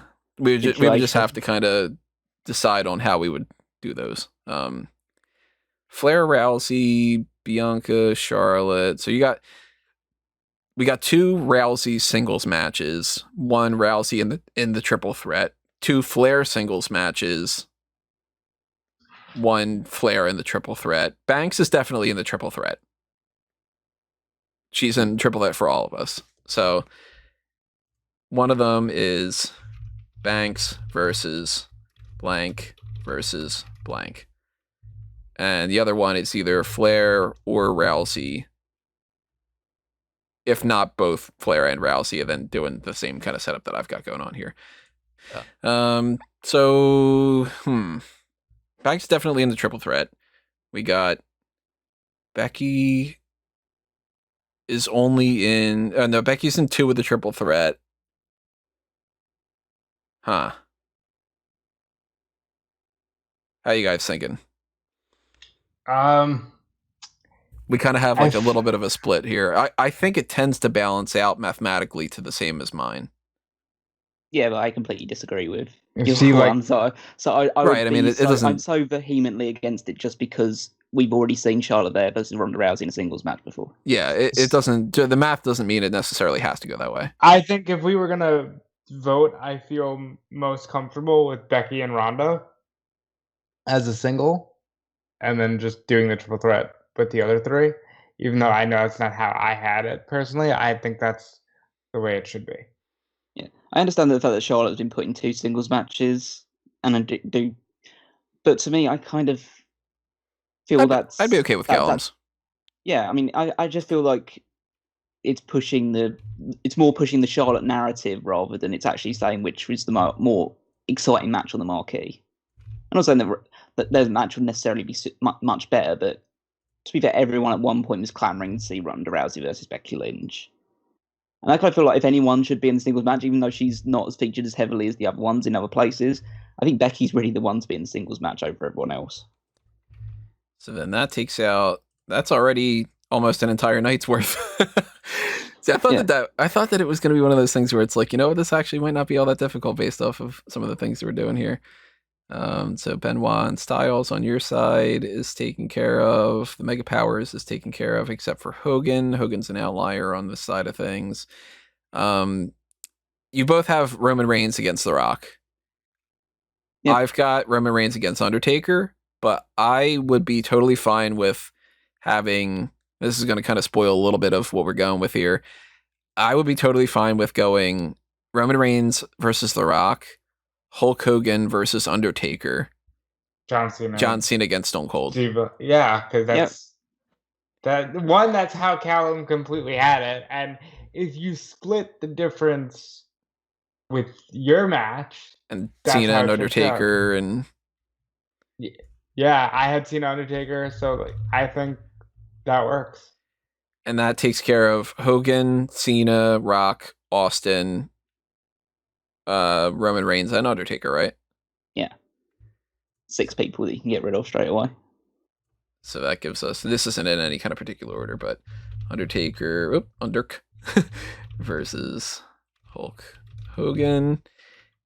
I'll come back to that again with a little stipulation, too. John Cena versus Stone Cold Steve Austin. The Rock versus Roman Reigns. And then we'll come back to stipulations and stuff. Can I add something that I want to put in the overarching thing? Because I think it's the best way that someone's applied them. I think we should have the Miz TV segment. I really like the Miz TV segment, 100%. Yep. I think that's best include the way to include the Miz in there. I think that's a difference maker of a lot of things. Yeah, 100%. I can live with my stamp being I'm good at the sports entertainment shit. I also think with the Brock Lesnar thing, since we have this Stone Cold versus Brock Lesnar thing taken out there, we've got Batista versus Brock Lesnar in 2 of these. So we go with the MMA rules version of it. Yep, we can do that. Brock Lesnar versus Batista. That takes those 2 out of the equation. So you've got Warrior versus Batista in your singles match, Rob. And to be honest, I'm totally fine with not having a Warrior in a singles match. Yeah, I guess I can live with that the entire way. I mean, I out of all the ones that have that sort of combination, I kind of like Tony's 8-man tag thing going on.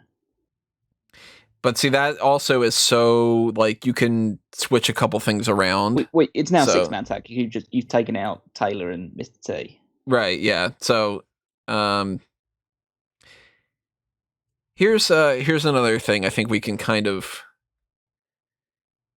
Maybe we don't necessarily decide on this right now, but, so we've got Foley against Orton, Foley against Orton, Foley against Rollins, Orton Piper, Edge Piper, Piper Jericho. I think we kind of all agree Piper's in a singles match against somebody, but that one we have to kind of put a pin in. So we can kind of go like Roddy Piper versus question marks. Mick Foley is in a hardcore match. and Foley versus, let's just put the question marks for now, probably Randy Orton. And if we're going with Randy Orton and Mick Foley, then you might as well throw in Snuka and Cowboy Bob Orton. Yeah. I mean, I think based on the things we've got across here, because we've got the idea that we want to put Piper in a singles match and Mick Foley in a singles match, and both me and Rob have Rollins in singles matches as well. And I think realistically the ones that have the most crossover between all of them is Piper, Jericho, Orton, Foley, Edge, Rollins, like the one that I've got on there. Yeah, I wouldn't think Edge and Rollins is good enough on their own. I would think more Edge, Piper, Jericho, Rollins. But I think the reason... Ooh, so you have Jericho Piper, you have Edge Piper, huh? Because you take the Miz out of this one for me, and it's Jericho, Rollins, Edge, Piper. I just don't think it's... I think they're... I just don't like multi-man matches to being on WrestleMania at this, especially if we're doing a fantasy card for WrestleMania. I wouldn't put any ones that we can avoid. Oh no, I'm talking two singles matches: Edge versus Piper, Jericho versus Rollins. So have you seen Jericho versus Rollins? Yeah, I would do Jericho, Piper, Edge. I think Jericho's bigger star than Edge. I think Jericho's bigger star than Edge. I think he matches up to Piper better than Edge does. And then if we did that, then that would end up. Let's see, we'd end up. I understand where you're coming from. I just think that if you use the Jericho now, or the Jericho that's basically like the top guy in a promotion against Piper, that's a bigger match. And Edge versus Rollins is kind of, it's more undercard really, but it has the advantage of being a match that we haven't actually seen before. I'd be okay with that because Rollins came in pretty like, was it like a year or so after Edge retired? Yeah, I mean, it certainly wouldn't be a bad match. Like, it sounds like I'm kind of anti-Rollins here. Definitely not. Just he's lower on the card for some of the things that I got going on here. So I'd be okay with that. Let's go Piper versus Jericho, Edge versus Rollins, Mick Foley and Jimmy Snuka against Cowboy Bob Orton and Rob, and not Rob, and Robbie Orton. You know. I mean, two of us have got Andre versus Big Show, and Rob has Andre and Big Show in a over-the-top rope challenge match. That's where I think if we wanted to kind of consolidate, we could kind of do, because I've got the Bam Bam, King Kong Bundy, Yokozuna thing. If we've got those two, and then we've got the over-the-top rope thing going on here, and we've got Big Show, Andre, whatever. One thing we can agree on, Ultimate Warrior is a one that's we haven't figured out for like Rob's side of things. Bam Bam's in this match. I don't think anybody's gonna have like a guaranteed singles match kind of thing with like Orndorff or King Kong Bundy or something like that. So we do kind of have this multi-man tag team thing, but we also have this potential toss all the big men together type of thing. And we could put like an Ultimate Warrior in with the big man type thing too, because he's a big guy. It's just not quite the giant thing. I think what we're looking at now is like two multi-man matches, with one with like this big man buffet thing that we want to try and push down. And I think we should lean into Rob's idea of doing some kind of Money in the Bank match. I like the Money in the Bank, Ted DiBiase being involved, and you can put in like I think that McIntyre type of things and Orndorff and all that. Yeah, I don't know about Slaughter being in there. He's a big dude, but you could put him in the big one. I'd rather him be in one of those multi-man matches than anything else, for sure. Yeah, I'd say that you're looking at a Money in the Bank featuring, because you want to have at least 5 people in there. So let's say you've got DiBiase, Orndorff, McIntyre, Slaughter, and then I think you also put Psycho Sid in that one as well, because I know Psycho Sid could probably go. Actually, either Psycho Sid or Warrior should go in that one as well. Maybe both of them, actually. Because the other guys are kind of like more giant guys. Andrew. So you kind of fit Bigelow. Why am I typing Andrew? Because those guys are kind of more just like huge men in terms of just like both size and weight. Whereas Sid and Warrior are a bit more just like more muscle bound type thing. They're lean, but they're really tall. We're kind of. Is this Any Warrior? This is how Warrior. Yeah. Let's put him under here. Ultimate Warrior. Well, six people is like the traditional Money in the Bank side of it. So if we put all those 6 on one side into the Money in the Bank and the other 5 into some sort of like 5-man battle royal over the top challenge or something like that. We're not missing anybody other than because this would be covering all these people, right? Yeah, I mean, realistically, you could do something where if you wanted to just keep the 4 of them in terms of Yokozuna, Big Show, Andre, and Bundy, you could put Bam Bam in the ladder match because Bam Bam is probably more of a high flyer than most of those people in that match. Yeah, Bam Bam could totally do a ladder match.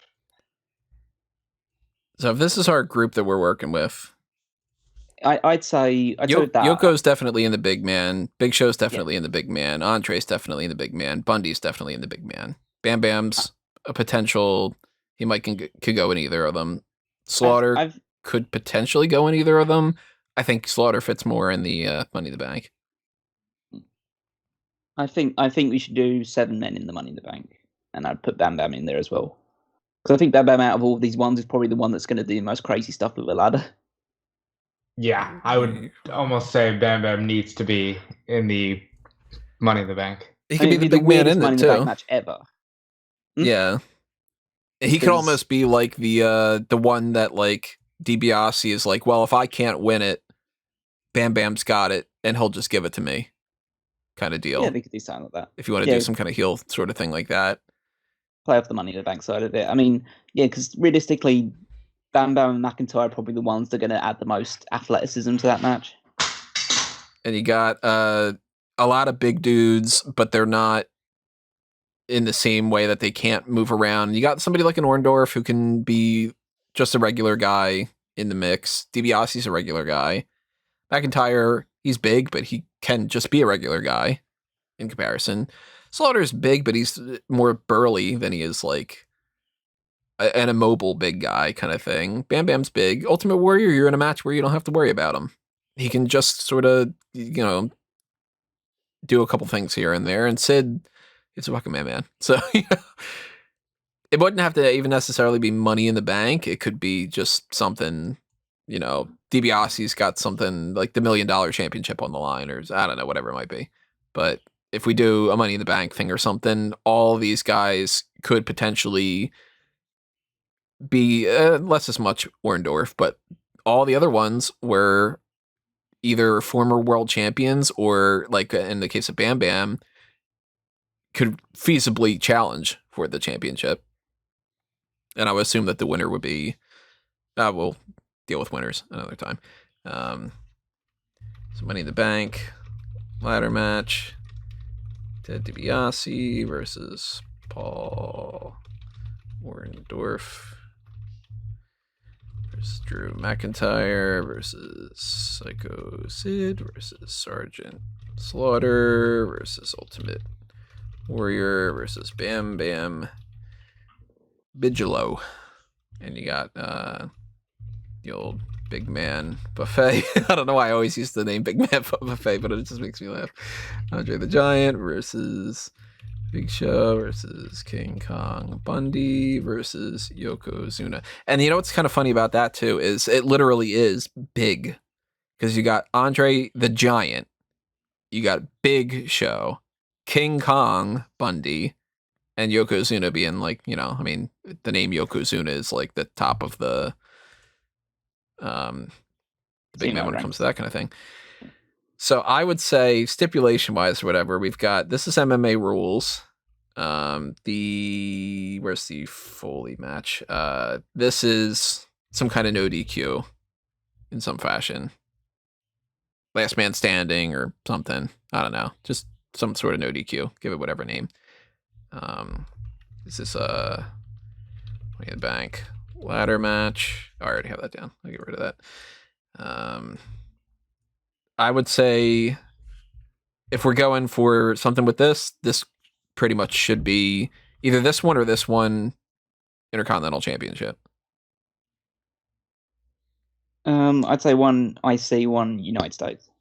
Daniel Bryan, Benoit, United States, or yeah, because Benoit's pretty synonymous with the United States Championship, and Bryan has won it as well. But that was the first title Bryan won in the company as well, so it's more synonymous with them, and Bret's more synonymous with the IC title, even though Angle only won it once.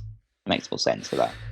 Not saying I'm pitching it necessarily, but here's a thought: United States Championship, Kurt Angle, Bret Hart. Bret Hart is the heel. Well, being you got the American hero and the anti-American guy.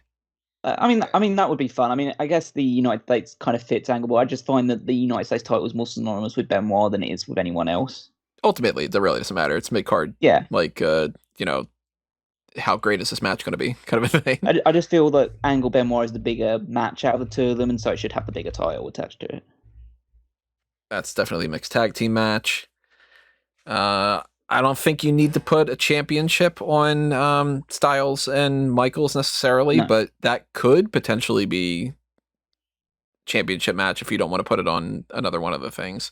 It would either be the WWE Championship match has to be, I'd make the case Undertaker versus Hulk Hogan Universal. I'm not John Cena Austin Universal. That's what I mean. Yeah, we could do that.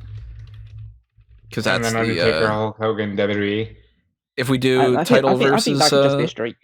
We could even do title versus streak, but I kind of feel like that would be enough to just be Hogan trying to conquer the streak over a heel Undertaker, maybe. I think streak for that, Styles Michaels for the title. I almost feel Rock Roman could be for the title as well. I could see that being more tribal chief kind of thing. Maybe Styles and Michaels needs a title to really kind of justify the story a little bit more. And then a streak match. WWE Championship. You got two women's title matches. Two women's titles matches. Women's title number 1 doesn't really matter.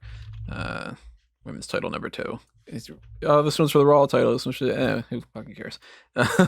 This is just a promo segment. I really like that idea. That's one of the ones I was really like, ooh, fuck, why didn't I think of that? This is just a regular match, and that's just a regular match. Because not everything has to be a stipulation or something on the line. Or for a title, yeah. Yeah, I think we got it. And then it's a matter of figuring out which goes on which night, kind of a thing.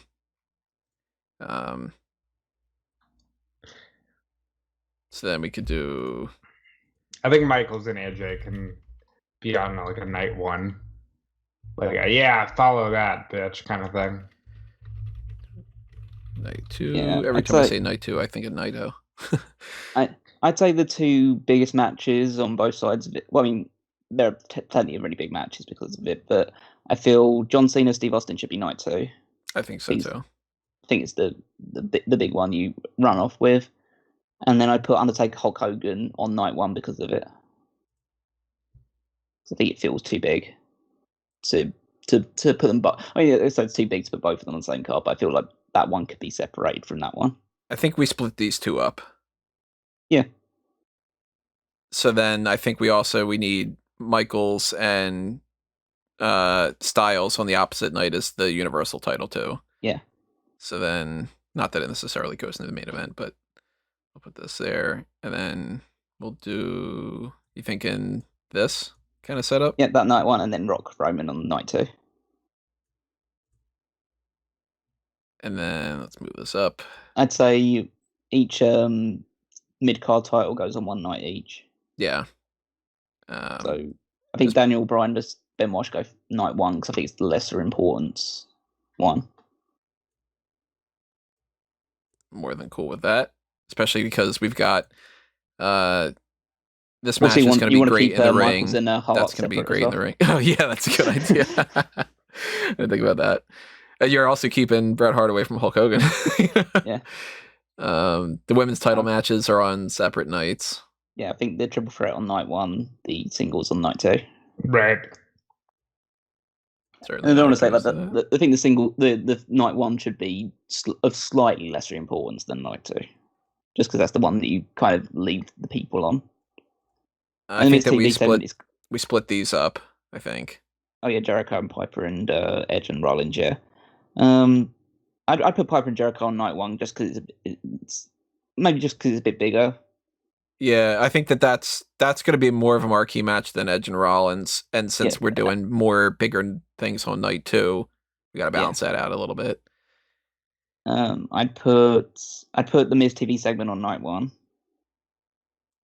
Yeah, I could see that being the case. Maybe that should go on night two as a bit of a palate cleanse of all the big matches that are being put on. Let's put it on ice for now. Yeah. So we got. I think this is no DQ and not really like no DQ, but it's a different type of match, and that's no DQ. This is a multi-man, and that's a multi-man. So I think we need to split things like that up. So one gets one of these, one gets one of these. Kind of deal. I'd put Money in the Bank in night one because it's quite an exciting. Well, it should be the status of it to be quite an exciting one to put night one, and the big men buffet in the night two slot, and I'd put Lesnar and Batista on night one and the hardcore match on night two. I can see it going anyway. Yeah, it could. I mean, it's not a huge deal one way or the other. I mean, that basically means which one gets Triple H. I mean, I think the Triple H match should also go on night one because it seems like a big marquee match. You can add to that one, but not being like super big marquee. DQ on that. That's right, because we have an uneven amount, unless you count the promo segment. Well, yeah, the promo segment's going to be its own little thing. So I'd say put the promo segment on night two, just because I feel like there's more big matches on the second one, and so it can be a little bit of a palate cleanser between some of those matches. And Triple H vs Stephanie could be like one of the bigger matches to balance out some of the fact that some of the quote unquote lesser matches are on night one. Then I don't think we need to go like this match first, this match second, that kind of thing. That really doesn't matter. I'd say the two main events are John Cena versus Stone Cold Steve Austin and Undertaker versus Hulk Hogan.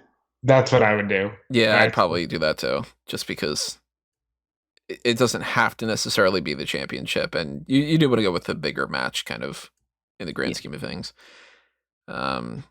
Obviously, this match on the card goes in a spot where it's like after like the big man match, or after the I don't know, the DiBiase match or something, where it's like here's just like wrestling kind of thing.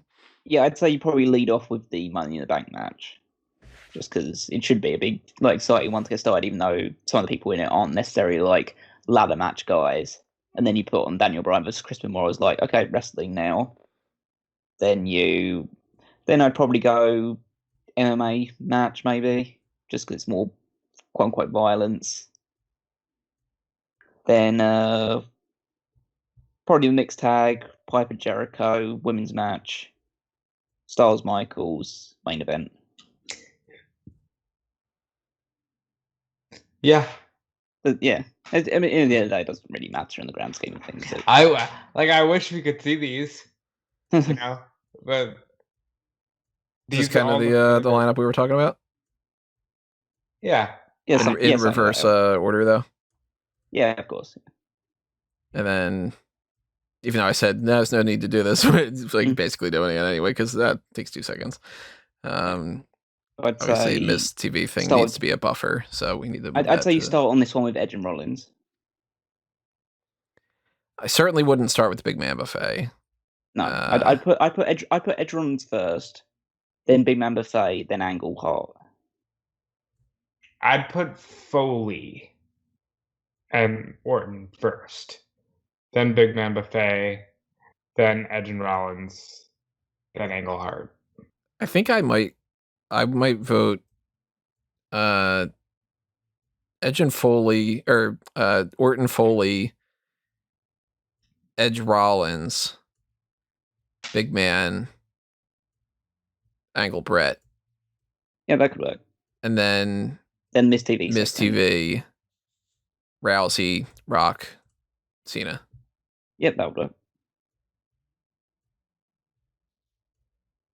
And then it's a matter of picking the winners. So Money in the Bank. Obviously we don't know like what the championship, like who's feuding with who afterward and all this sort of, but given the participants, Ted DiBiase. I'd lean more towards Ted DiBiase. Yeah, I thought that as well. Yeah, let's give the win to Ted here, despite what Cameron Grimes has to say about it. This amazing cohesion that we have with Piper Jericho. I think you're safe putting Piper over. Yeah, I'd go Piper. So. Yeah, I'd agree. Good. Lesnar, Batista, Lesnar. Yeah, definitely Lesnar. Benoit definitely does not beat Bryan.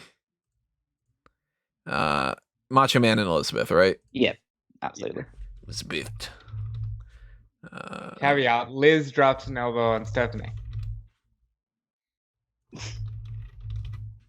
I'll see what Liz could actually do in the ring. Oh, I mean, Stephanie's not really going to be doing much in the ring either. That'll be the whole like, what's going on, blah, blah, blah, blah, kind of thing. So we got Flair, Banks, and Belair.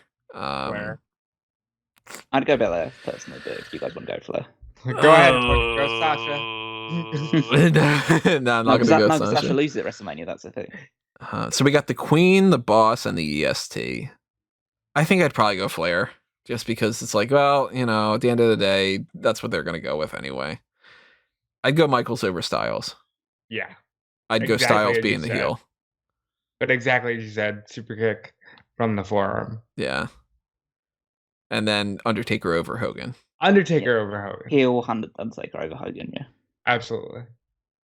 Or potentially heel Hogan being like, fuck you, dude, I'm going to beat the streak. And everybody goes into it going, oh, God, he's going to use his control.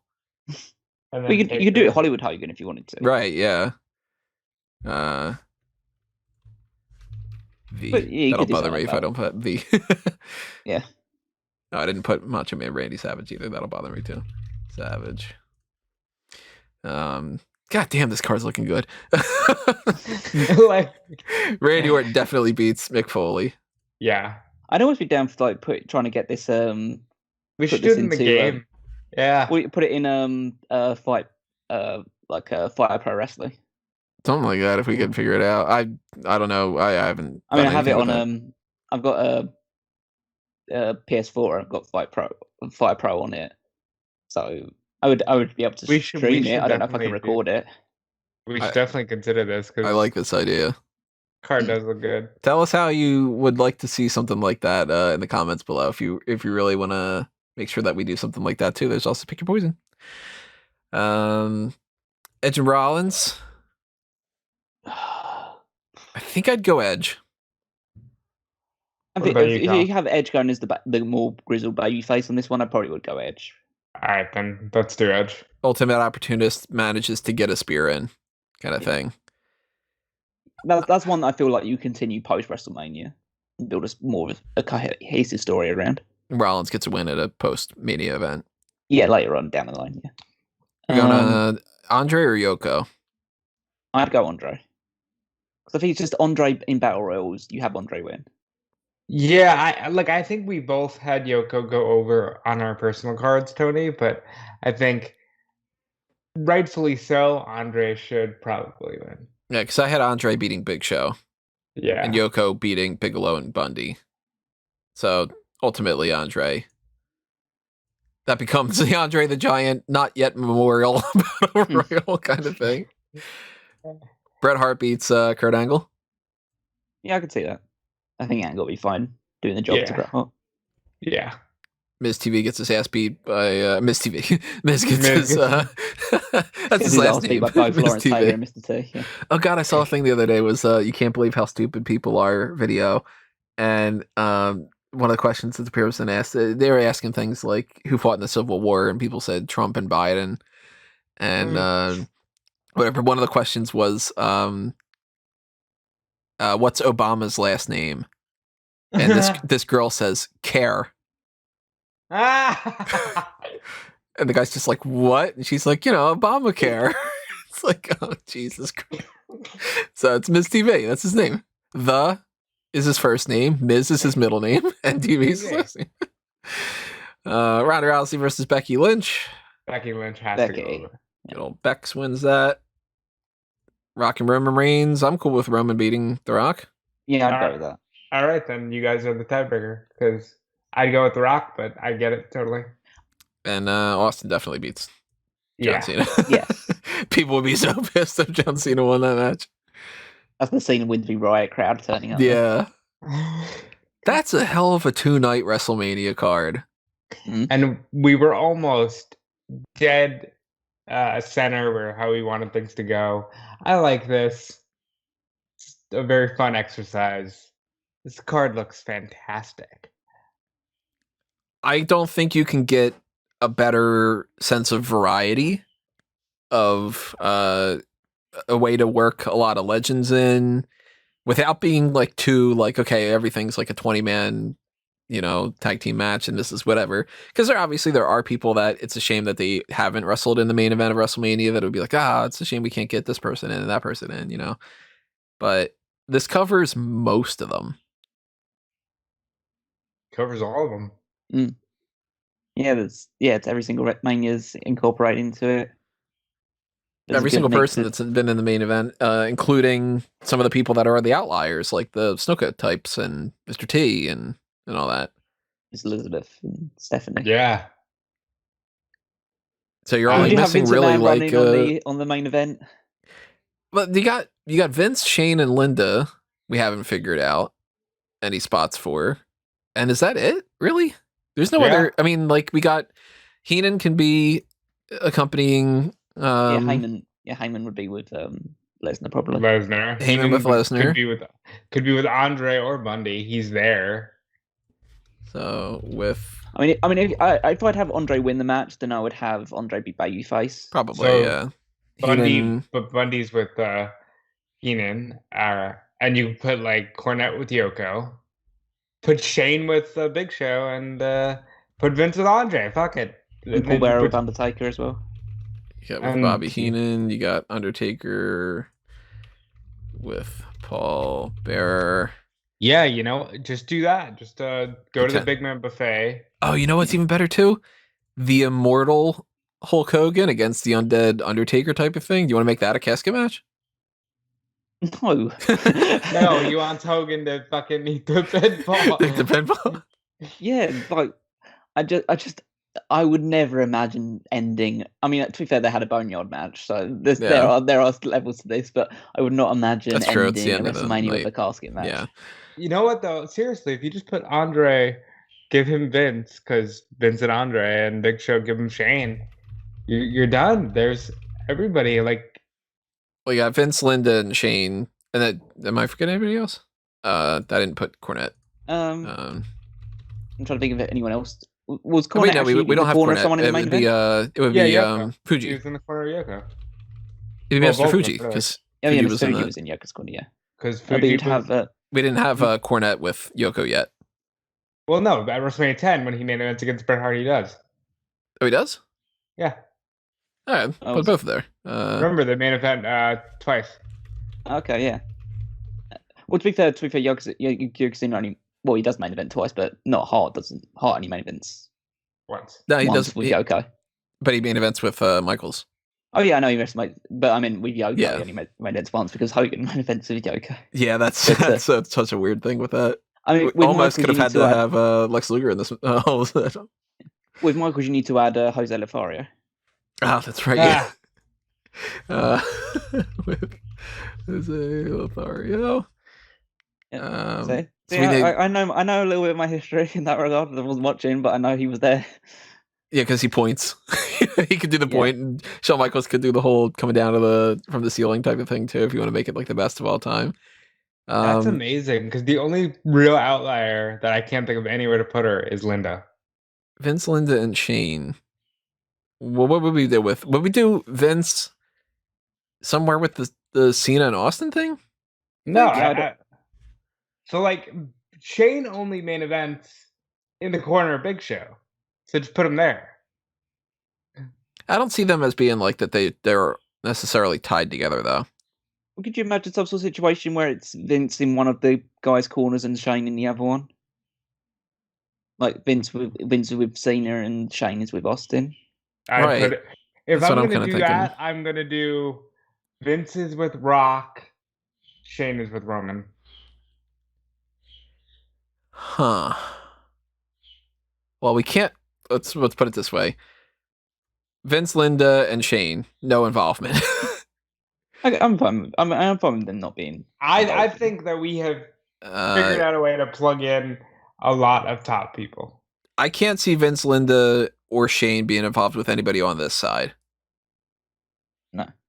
So they would, if they get involved, they'd have to be on this side.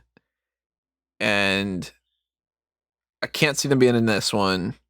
Can't see them being in that one. No point in that one because they already have people involved. Not in this one. Not in this one. So it would have to be this, or that.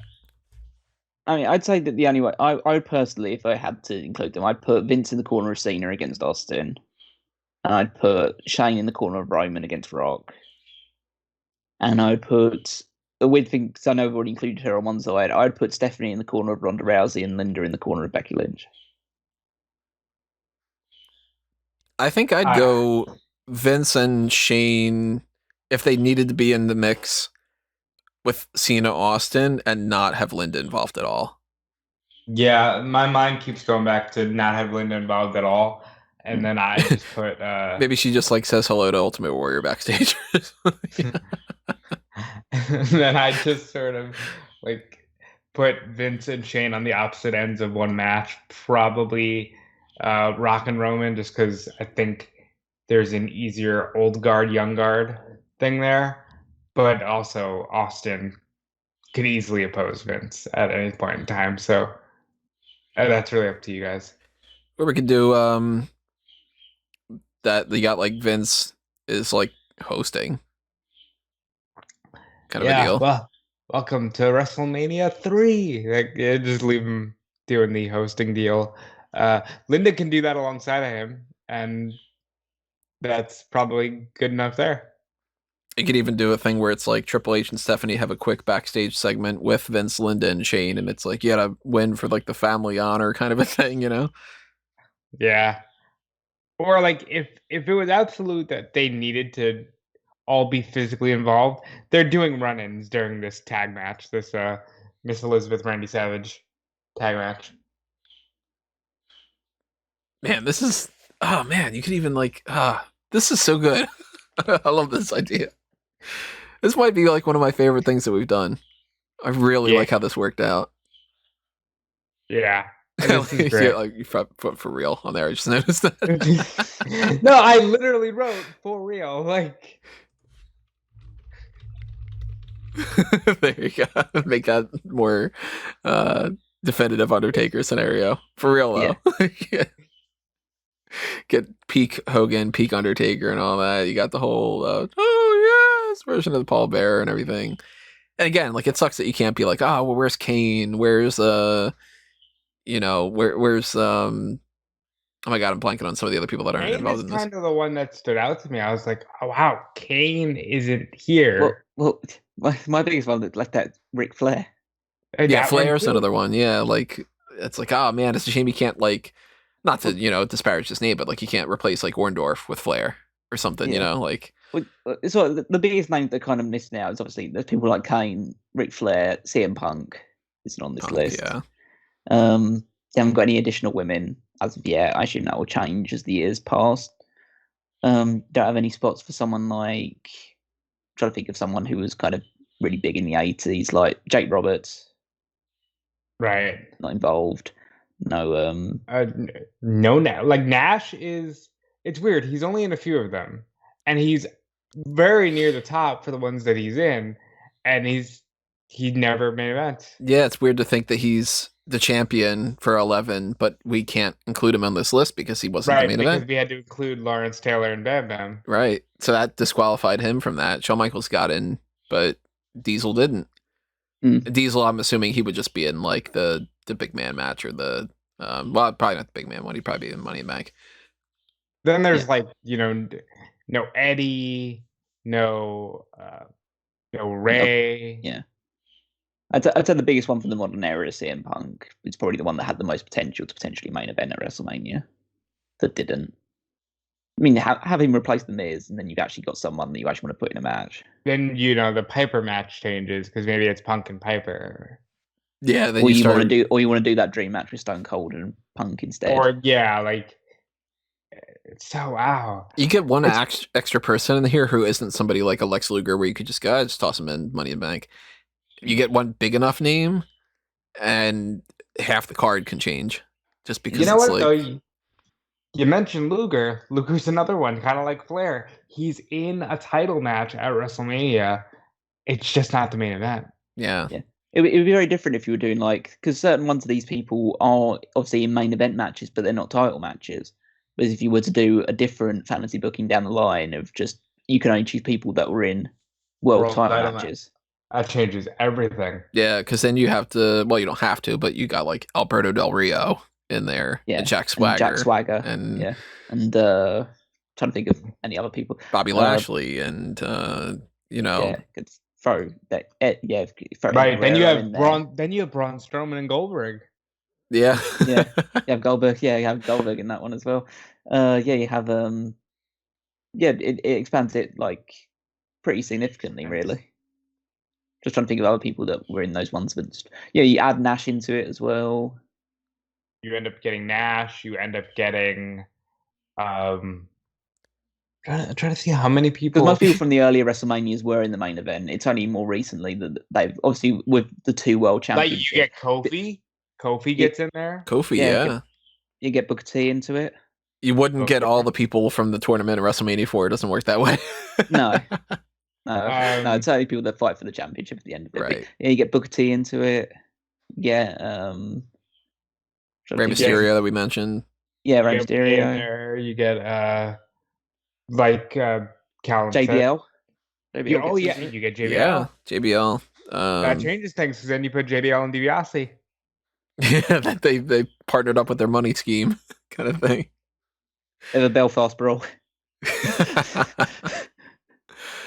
Yeah, wow. I mean, even when it comes to just next year, when we get the next WrestleMania, whoever's in the main event, we could get 2 different people that become okay, well, if we were going to rebook this and, where we put right, so-and-so. Maybe we have to go, oh my God, Damian Priest is now involved, Right, yeah. Who knows? I don't think so, but... that's a good hope.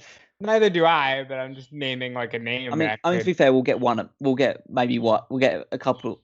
I think 2 at most, because one of them's going to be, if they do the 2-night thing again, one of those nights is going to be headlined by Roman Reigns. So, yeah, currently it's a 1-night thing, but I think that they might change that. I don't know. If they put 16 matches in one night, I'm not going to watch the whole way through. If it's Rock and Roman Reigns, for instance, then we go, okay, well, same card, because we don't have to change anything else, but I think this is a hell of a way to do that, and hell of an exercise, hell of fun, just a good time. That Miz TV thing is really hats off to you for thinking about that. I'm damn, why didn't I think of that? It's weird that it's the first place I went. I'm all right, how do I get T and Lawrence on the card? Because that makes so much sense for Mania being a celebrity-based thing, and the Miz being I'm an A-lister, I'm a better celebrity than you guys are, I'm a better athlete than Lawrence Taylor, I'm a better actor than Mr. T, I could have been, whatever, and then they just beat the shit out of him, and then everybody celebrates, and, that's, I mean, technically speaking, if you want to, you could throw in Cyndi Lauper and, some other people like that, too, if you wanted to. But Muhammad Ali, he was there. He was in there. You could just be here's this big cavalcade of celebrities, and the Miz is, taking the piss, kind of thing. I mean, technically, we could have expanded this slightly further in the fact that WrestleMania 2 had 3 main events. Yep. But you got Bundy, Hogan, Piper, T, and then you got what's the other one? What is it? Blanking on the other one. Yeah, the giant battle royal that Andre wins, I think. Yeah, that's right. Last eliminating Bret Hart, so he also makes it on the card. Yeah, so to be fair, we probably want to change it that much then, unless we include every single person in that 20-man battle royal and say they're all eligible. But then again, I probably would have just done that battle royal again. So, well, we could have had Joe Frazier, Haiti Kid. Yeah, we could have incorporated them in there. wait, this is Muhammad Ali. The tag team match listed as the main event. Oh, it might have been actually. Wow, really?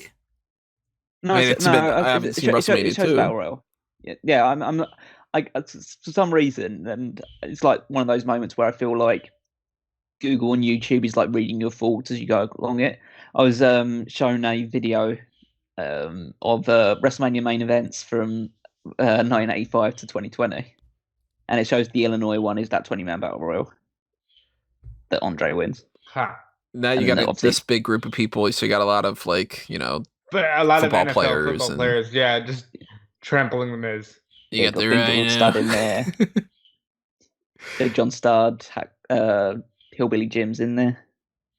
Tony Atlas, so he could get a big boot in the match from somebody. And, both Millers of the Killer Bee.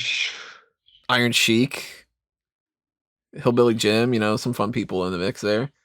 But not too many people, like nobody that I would think would be like, oh my God, we got to figure out something, especially, like Ted Arcidi or something like that, like just kind of, I didn't realize that match ended with Andre eliminating both members of the Hart Foundation. Yep. That's how I knew to say, oh yeah, he last eliminated Brett, because I'm weird and I know that dumb shit. I know he lost eliminated Brett, I just didn't realize that he eliminated the Anvil just before that as well. Yeah, Captain Lou Albano and Ozzy Osbourne with this match and whatever. So, I mean, if we wanted to, we could have done that, but I don't think that this would have really changed anything. It would have just been a matter of okay, more football players in the Miz TV thing. And, I don't know, Hillbilly Jim and the Big Man match or some kind of thing, I like it. I think we worked out probably the absolute best possible scenario. Mm-hmm. It'd be 2 great nights of wrestling to watch. And if you disagree with us, you're wrong. Because we have three people that agree here and 3 beats each one particular person. No, I'm just kidding. Obviously, and we know better than everyone else. If you do have any other suggestions of what you would like to see with this kind of a lineup, then drop it in the comments below, because I'm curious. I mean, look, my card, I fully admit, fuck that one. Go with these two. I would gladly sacrifice my card to go with that. I mean, we have some of the matches, but outside of how many matches do we have? We have 1, 2, kind of 3, kind of 4, 5, 6, 7, 8. Yeah, 8 matches of mine. Okay, well, all right. Never mind then. Well, yeah, there was a lot of crossover with you and Callum. Right. I like that. My one solid gift is the Miz TV. Well, you got the same sort of matches as some of the other things, and that helps make the Roman Reigns and Rock thing a thing. And we all agree about Foley in a hardcore match, certain things like that. Yeah, major thumbs up on me on this one. Hopefully you guys enjoyed it just as much. So we're gonna round things out here with some plugs, and just kind of on the variety side of things like that. Since I have the video thing up for this, why not just show off some of these things? So on my side of the plugs, as I mentioned before, you've got smarkoutmoment.com. This will be done already. The contests, they'll be done by the time that this video is done. They might even be done now. Let's see. 5 hours left. Yeah, they'll be done by the time you guys are listening to this. But check out everything else that's happening on smarkoutmoment.com. Of course, we've got, if you just check out the recent posts, you'll see that stuff. But all over the place here, easy to find some stuff. There's links all over the place if you want to go let me check out some of the other extras. Let me check out the other features, the gimmicks, etc., etc. All the TV coverage stuff down at the bottom there. Updating, of course, Backlash and Double or Nothing predictions and the card lineups while we get more information. And follow us on Facebook and Twitter. Go to fanboysanonymous.com. Do the same sort of stuff. Follow us on Facebook and Twitter. Subscribe to all the different podcast feeds and stuff. Check out the Week in Geek things, which I might be changing because, I don't know, I feel like I need to change when it comes to Week in Geek, but we did things like the Mortal Kombat audio commentary track. We've got a Review to a Kill. Next episode for this is going to be a review to a kill that we had already recorded a couple of weeks ago. And, everything that you'll find on there, of course, donate to the Patreon for Fanboys Anonymous and for Smark at Moment. Pick up some merchandise shop stuff, TeePublic and Redbubble for, pretty much everything on Smark at Moment and Fanboys Anonymous and A Mango Tees. And if you follow me at Tony Mango on Facebook and Twitter, you'll check out some other stuff that I've got for eWrestling News, for Bleacher Report, and stay tuned as well for some of the other things that might be popping up. I don't know. We'll see. I'm going to pass the baton over. Catch. All right, I got it. You can follow me on Twitter at DudeFelice and check out everything I've got going on at Fightful.com, at WrestleZone.com. I'm also doing a lot of the fanboy stuff with Tony, so you hear my voice literally everywhere. And I thank you. And there's also a ton of great retro content if you like this kind of stuff. And I'm going to pass the baton over to Callum, who's going to tell you about that stuff. Oh, no, I dropped it. No plugs for me. That's a shame. It's made out of glass. So from my end of the spectrum, you can check out all of the retro content, as Rob pointed out, over on the Smark Moment channel, whether it's through YouTube or through the podcast feeds, in the form of 2001 A Wrestling Odyssey and the Paul Heyman SmackDown podcast. So if you're interested in any wrestling from the years of 2001 through to back end of 2002, early 2003, then that is the resource for you. Check out the articles on smarkmoment.com. Power Rankings is my weekly contribution, but make sure you're browsing everything else on there as well. And you can follow me on Twitter at Wigmeister14. All right, everybody, that'll do us in. So again, thank you for listening to us. Thank you for all of your support. Hit that like button. Share it for anybody you think might be interested in checking this out. And we will see you next time with the hot tags is the next thing coming up. And then next week, I don't know. We'll figure it out. If you have any suggestions, drop them in the comments below. Until then, this has been another Smark Out moment, and we're being counted out.